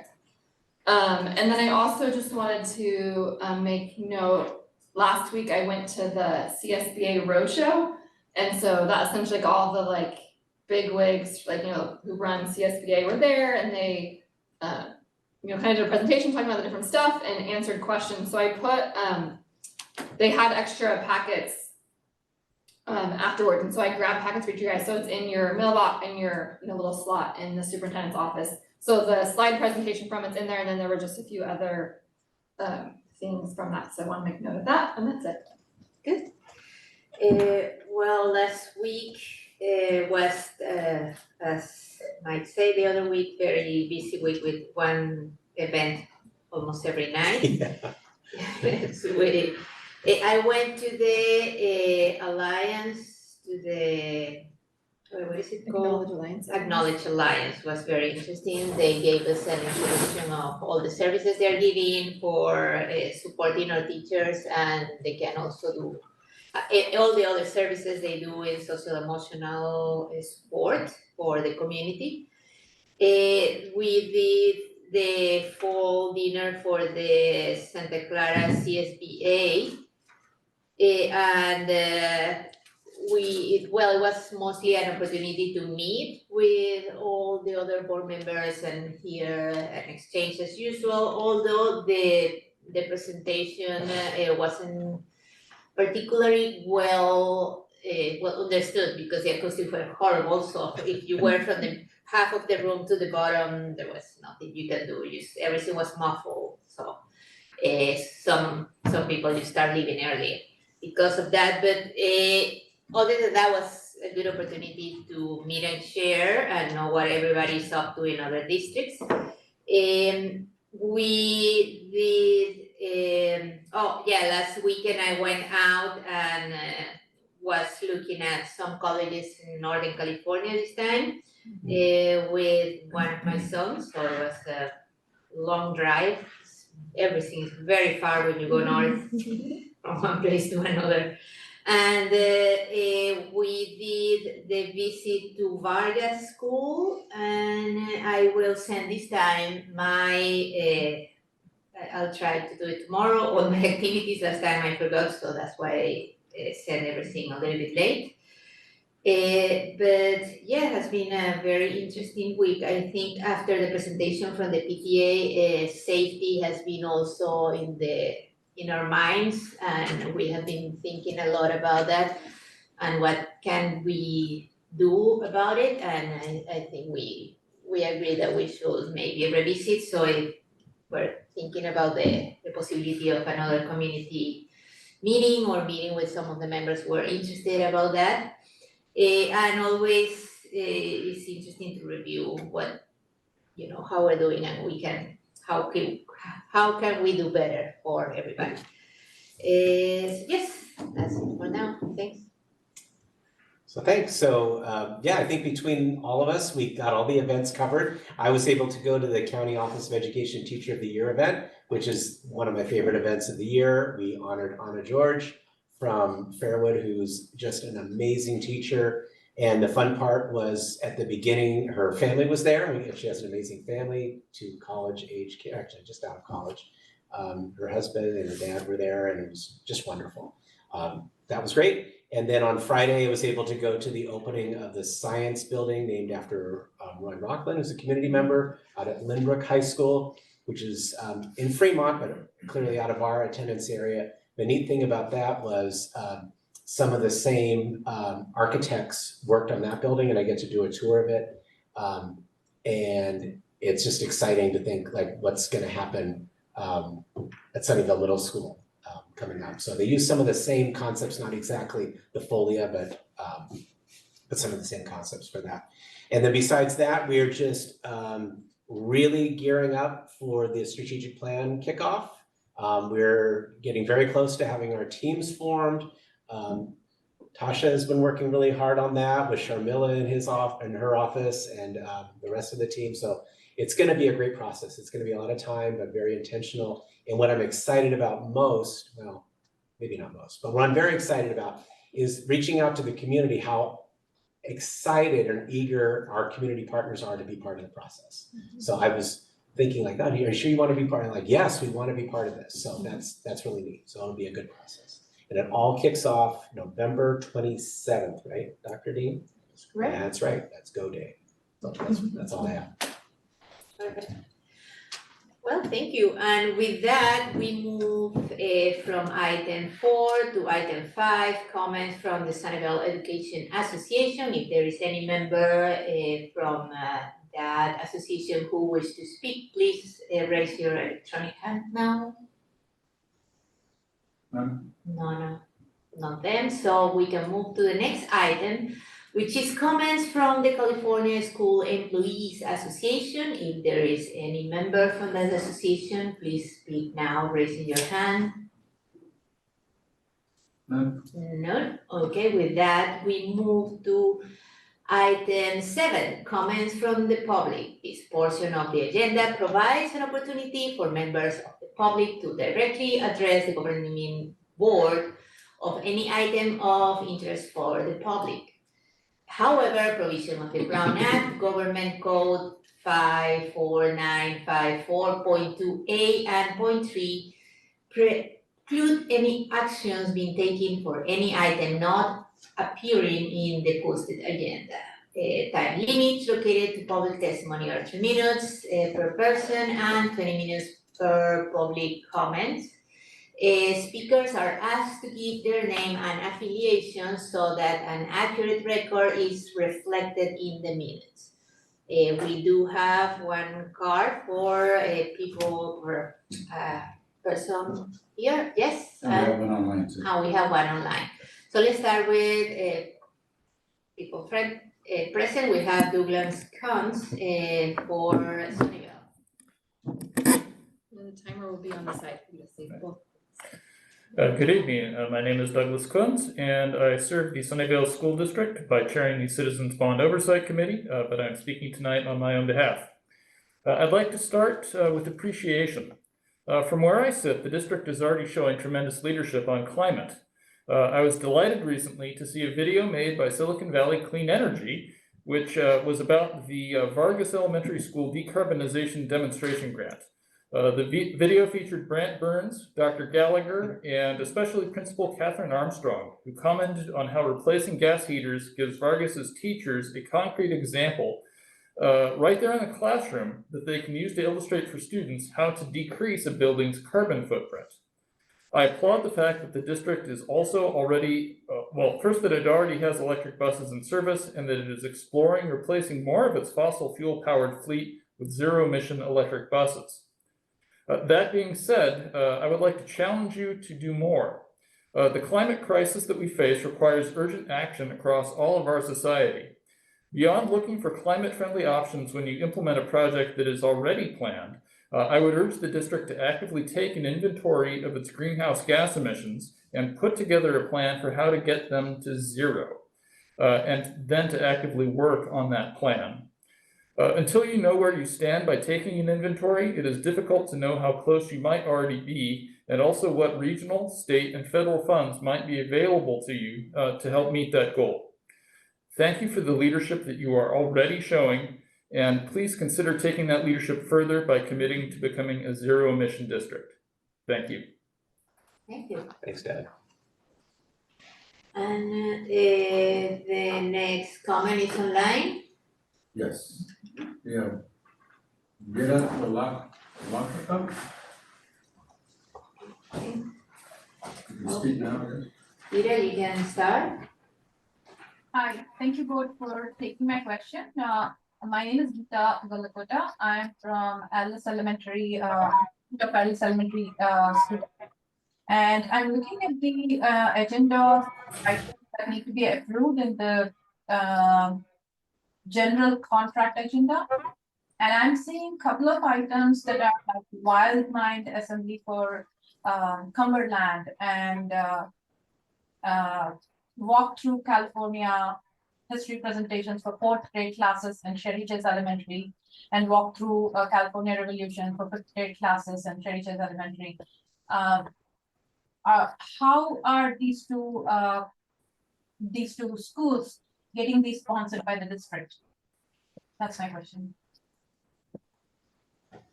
Okay, thank you for your comment.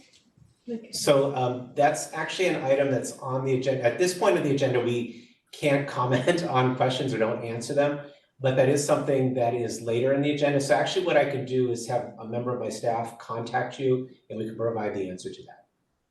Sounds good, thank you. Thanks. Okay, and any other comments from the public online? None. Okay, seeing none, then we can move to the next one, which will be 8B, a review and discuss of the 2024, 2025, and 2025 to 2026 school year calendar. Thanks for presenting. Excellent. Good evening. I'm actually happy to bring this interesting agenda item to you. This is a new one for you as a board. It's kind of a 14-month view ahead regarding our upcoming calendar, school year calendar development process. And so it is a little freaked out a little bit when you said 2025, 2026. That year in itself is kind of, that's amazing. So today's process item is kind of due to our overall efforts where we're continuing to interrogate or re-examine our existing district practices. So I don't want to dive too much into it, but it was in the cover letter about what our normal calendar development process is. So in a nutshell, we would receive the Fremont Union High School District calendar. They are very cooperative and proactive in providing that to us, but we did usually wait to receive them.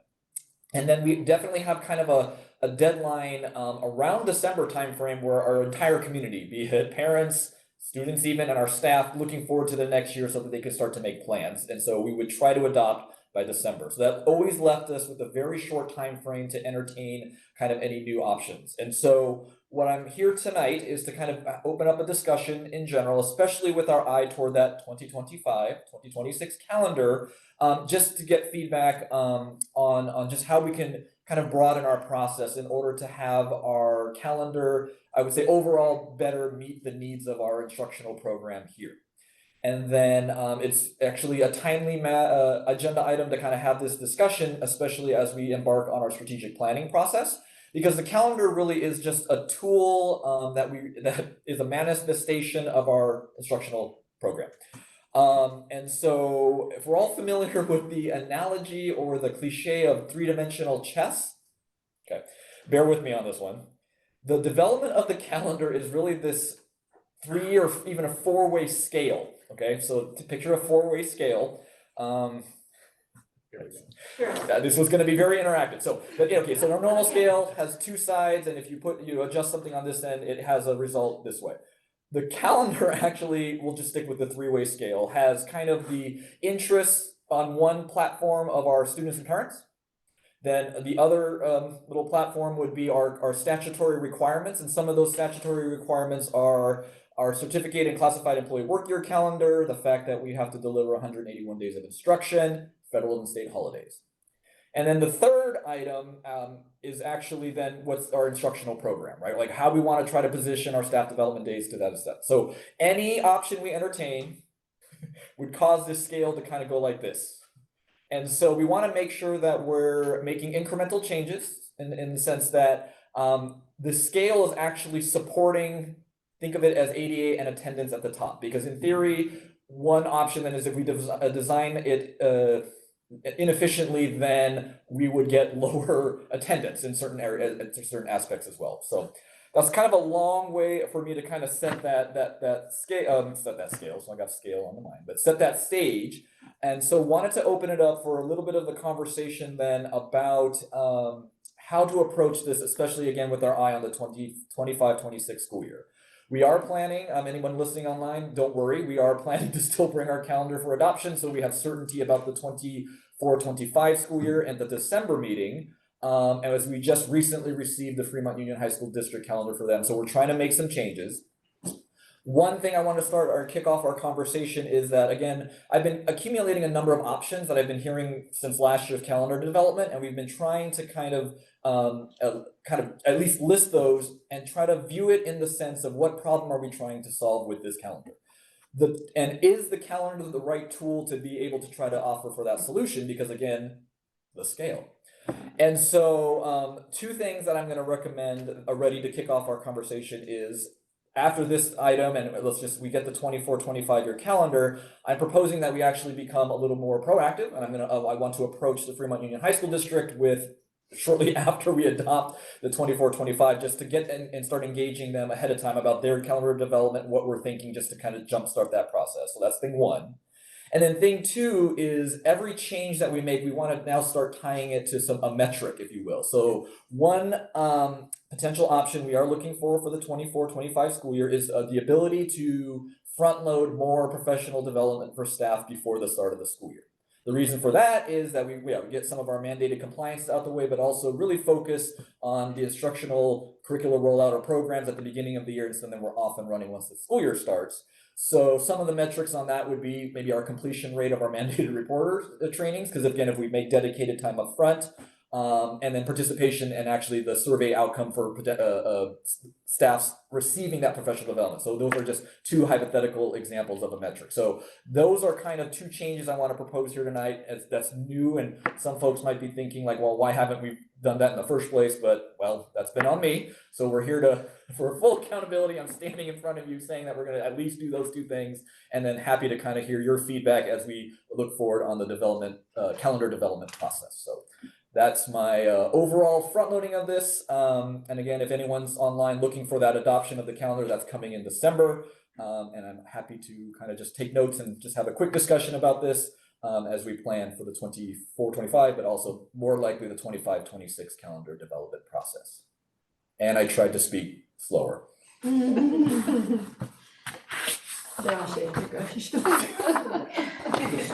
you. Yes. Okay. Okay. Well, thank you very much for putting it together and for listening to our inquiries about the calendar for this year and next year. Board, do you, oh yes, I see that Nancy has a question. Public comment. Oh yes, do we have any public comments for this? Any member of the community who would like to speak on this particular item, please raise your hand now. None. Okay, with none, then we can go ahead and ask our questions. We'll start with Nancy. So I appreciate being proactive with regards to our ongoing relationship with the Fremont High School District. It's always been a challenge to try and coordinate their calendar with our calendar, not only with respect to the beginning of school start times, the end of school start times, and vacation, because we do have overlap. I like the idea of having more PD up front. And when you mentioned that, it reminded me that I would like to have PD cycles coincide with our new way that we're looking at data collection.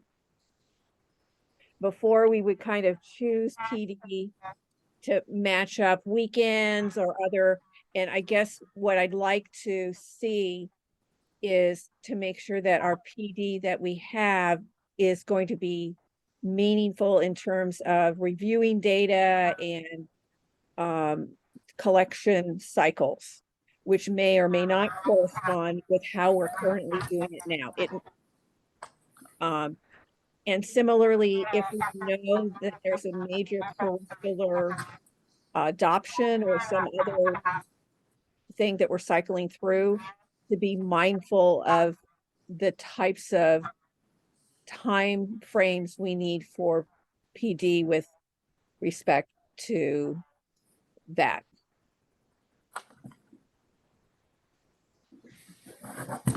Okay, Excellent. thank you. Board, any other question? Sure. I agree with Nancy about the PD and more than the mandated reporter one, I took the mandated reporter training at the high school district, and they threw out tons of incentives because it's all online. And so they take care of it. They say if you get it done early, you get this extra bonus. They're like, if you get it done by this date, you get an extra, people are like, an extra $50. Yeah, I'm gonna get that, or whatever it was. It was like it was enough money where you just kind of went, really? Okay, I'm gonna just sit down and do this right now. So I think I'd be interested to see if that's successful for them. And then as far as, I would be interested when they're looking at this calendar to look at where we're having our absences, if they're, I'm wondering if and by group, because I'm wondering if, we've heard before that many of our lower income students or socioeconomically disadvantaged students really have pretty good attendance. That's where they're getting their meals, and school's a safe place for them. So I'm wondering if if they attend Thanksgiving week, those weeks where we have a couple days off, because if we're seeing just some population, or just in general, do we have really low attendance that week or other weeks? Are people adding on to their vacation days? And then the other thing is, I've heard from some districts that they have a fall break not Thanksgiving week, but another week designated. It's pretty. Kind of that early October break. Yeah, it's pretty common and, you know, I've heard from staff that work in those districts that they like it. Yeah. I don't know what that means for the families, if it's just a hassle for finding daycare for those days, or if they actually take advantage of it. I don't know what that would mean, but, Yeah, I think that would be that's something I was interested definitely, in asking about, like how they make it work, and it's kind of a tradition for them. yes, my kids are on in Oak Grove and Eastside Union High School District. That kind of was born out of the I think pre-pandemic that concept. So I think that's one of the proactive things I'd want to start to float with Fremont. Be like, hey, what do you think of this? And just and just actually reach out to some of those districts, like what, you know, just because they do it now doesn't mean that I wonder why they're continuing is maybe. Yeah, because I think it was because of furlough, because Yeah, of furlough. reduced days, furlough days, Yeah. but I think it's like now a thing. Right. And then, my question is it's 181 instructional days required by the state of California? Minimum's 180. 180, so Right. we throw in 181.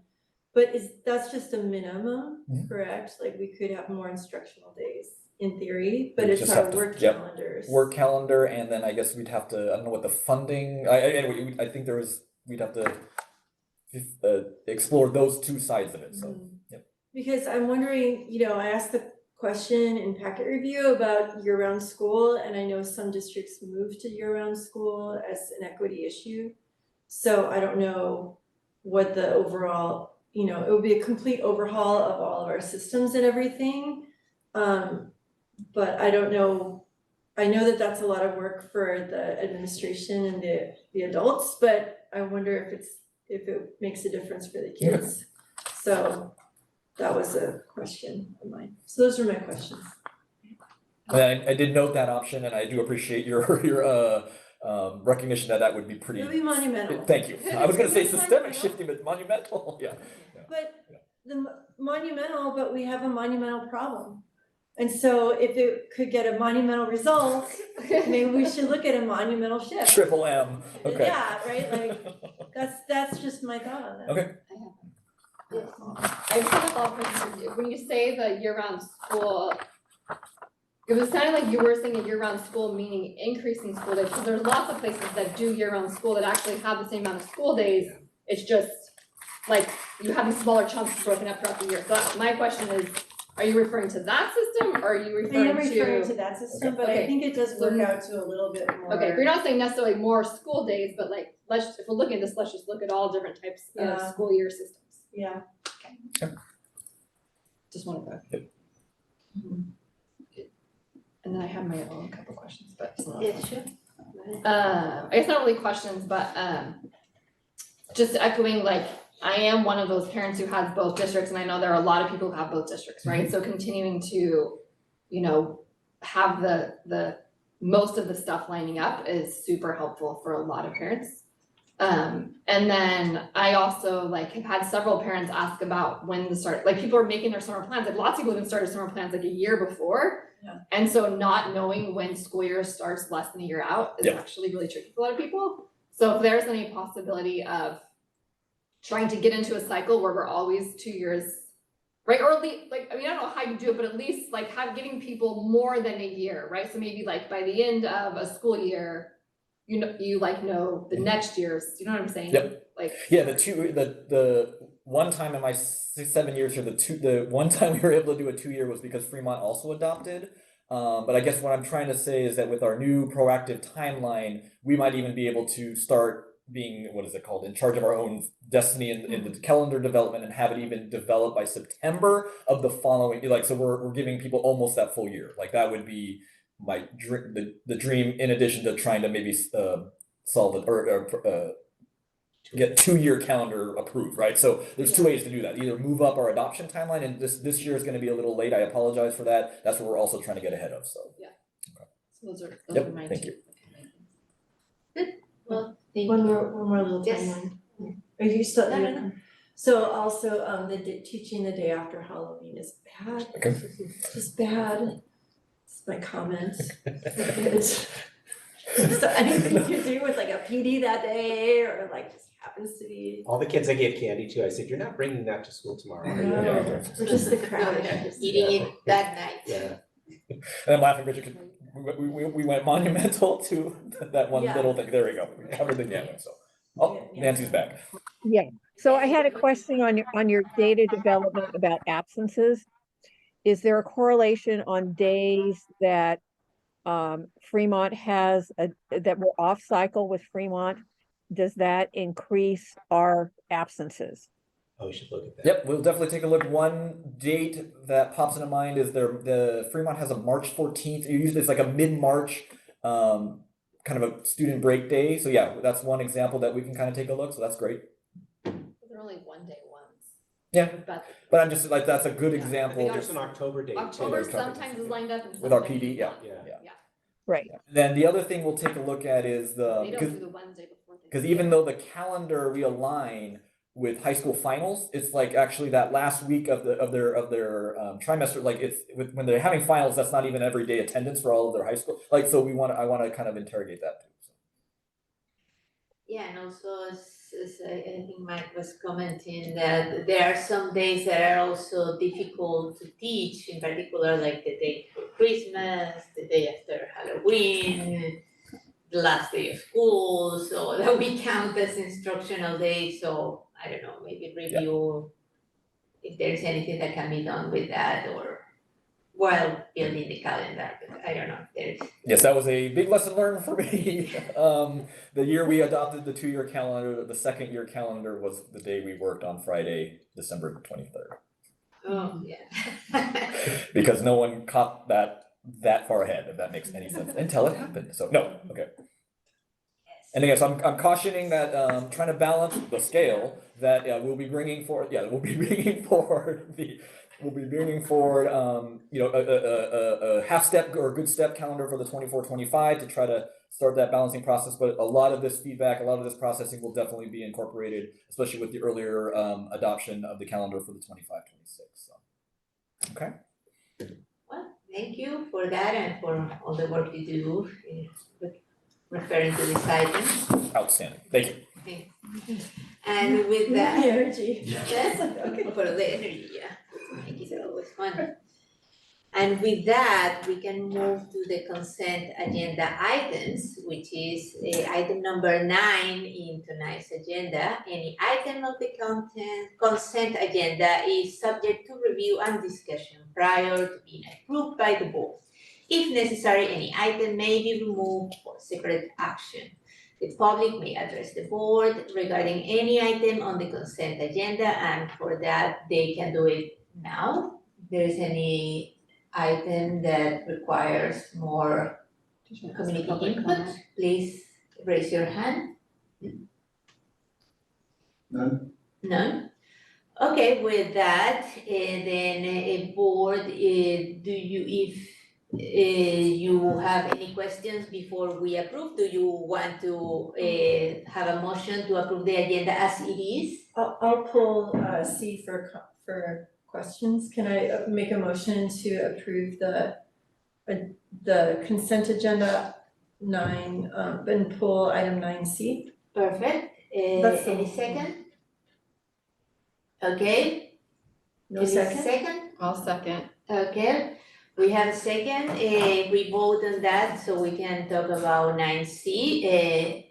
Let's vote on approving everything else but 9C. Please say aye. Aye. Aye. Okay, with that, we approve the consent agenda items except 9C. Let's go ahead and talk about the approved general contractor agreements. Please. Do we need a public comment on that or no? Do we have any, well, we asked for the public comments in all the items. but- Yeah, okay, So do so we need to make a motion before we talk about it? Okay, let's, Do we? I don't know. Yeah, probably. we could make a motion, just in case. okay, I'll move Do we to have a approve, motion? I'll Yeah. move to approve item 9C. I'll second. Okay, before we approve that one, please, go ahead and any comments and questions referring to 9C, now is the time for. Oh, for the board. So yeah, so I think just a clarifying question, that there are things on here that are reimbursed through the PTAs? That some of those contracts that, Yeah, that was my assumption, yeah, but I wanted to just double check that before I answered the parent. but that's like pretty typical, right? Is that Right. we'll see those in here, we'll see those contracts, they come through the district, and then we're So Lori, we're reimbursed by the the PTAs. PTA sends us the money and then we pay it out. Is that how it works? Because we have to approve any group that is part of the district, we have to approve, that's like ed group, regardless of who's paying for it. Yeah, I was gonna say this list of contracts is you're approving the overall contract, it's not funding it, if that makes any sense, because the funding source is already identified. And then, for example, even the Vargas one, the no cost one is, you're Yeah. still approving it because there is an agreement and engagement with the school site in the district, so. Yeah, so I actually had a question for the district about the walkthrough one, because I think Christina Valentine has said, like, since I've been on the board, that the walkthrough presentations, even though like we had them at Cherry Chase pretty regularly, it's like a tradition there, and we had them at Fairwood, she was saying that it's actually like, it might not actually be like culturally, like, it's just not rigorous in certain ways or something. Like she was saying that there was like an issue with the curriculum. So I mean, I wanna note that I know it's, I think it's a lovely program, but I just think that it's interesting that we're, it's not something that we're willing to standardize on, and I don't know if she actually said it was culturally inappropriate or if it was just like not. Did you have a particular question you wanted to ask? So I just was Christina? wondering, like, does teaching and learning look through those ones where it's like an in-house instructor coming in? Like, does You mean teaching and learning Like when review it? outside people are coming in. Yeah, because we're gonna approve the contract because the PTA is the school is directly contracting with Right, them, but do we vet whatever. them? But like, I think I I've got heard it. before. How do we that- vet them? Do you have a question? Like, is that, Well, that's I was just just not. trying to clarify, are we talking about any vendor or some specific ones? That's what I wasn't. Well, like any vendor, but like that one just popped out at me because I remember Christina saying, oh yeah, no. But you're kind of curious about the protocol Like in general, do California they, Weekly Explorer, I The think. walkthrough American Revolution. Okay. and they do walk through California. Yeah.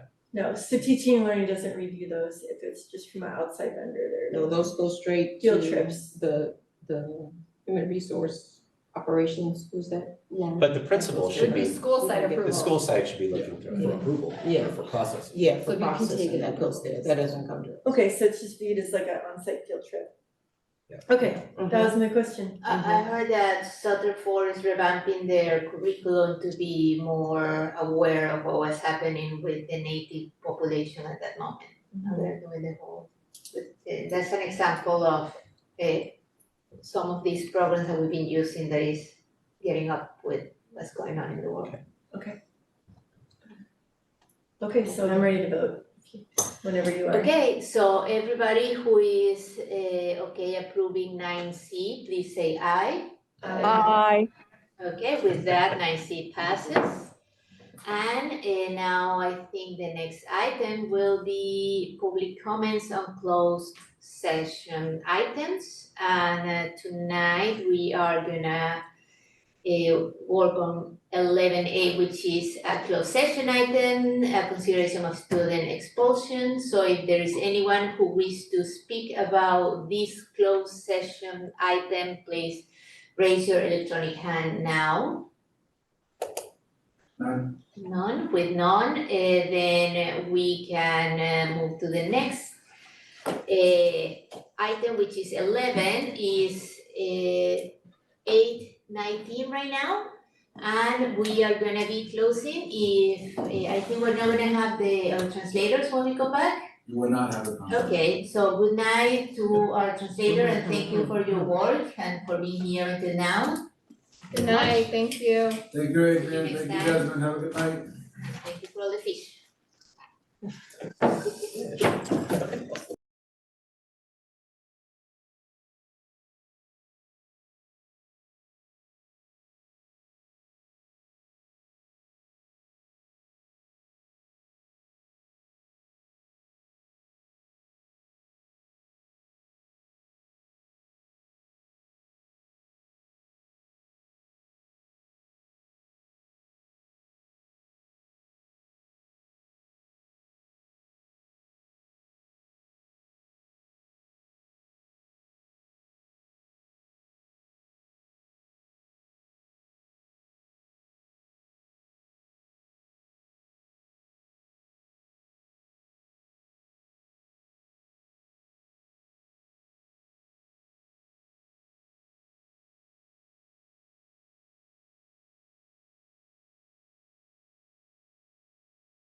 knew I was gonna do that, I left my stuff in there. It's okay, you don't need me to finish it. Okay, Isabel, how's your garage? When you're gonna have to tell me what happened, I mean, you don't have to tell me now, but. Sure, one of the sides. Was anybody in it when it happened? Well, Manuel was entering the house and he was closing the door. Hardly ate any of your dinner. Yeah. It's so good too. She's in shock over her garage. It sounds like it's scary. I have to tell you about my new garage gate story. Yeah. So- When I was able to take the door out, Nancy. so. Right, so I'm here, but the video's turned off and so you can't see me. Okay. That's fine. This is quick. Well, I don't have it. Do you have memory? Yep. Yeah. So with that, we come back from closed sessions. The comments to report from closed session is that the board voted to expel student 133227 and then to suspend the expulsion and approve a stipulated agreement through March where the second trimester will start. So with that, that's the announcement, and we reconvene to open session, or that was at 8:55, now it's 8:56. And our next item will be item 13, future meetings and adjournment of the meeting. So our next meeting will be on Thursday, November 16 at 6 p.m. And it's gonna be a regular board meeting with governance meeting as a main topic.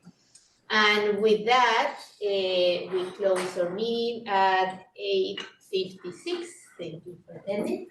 Next time.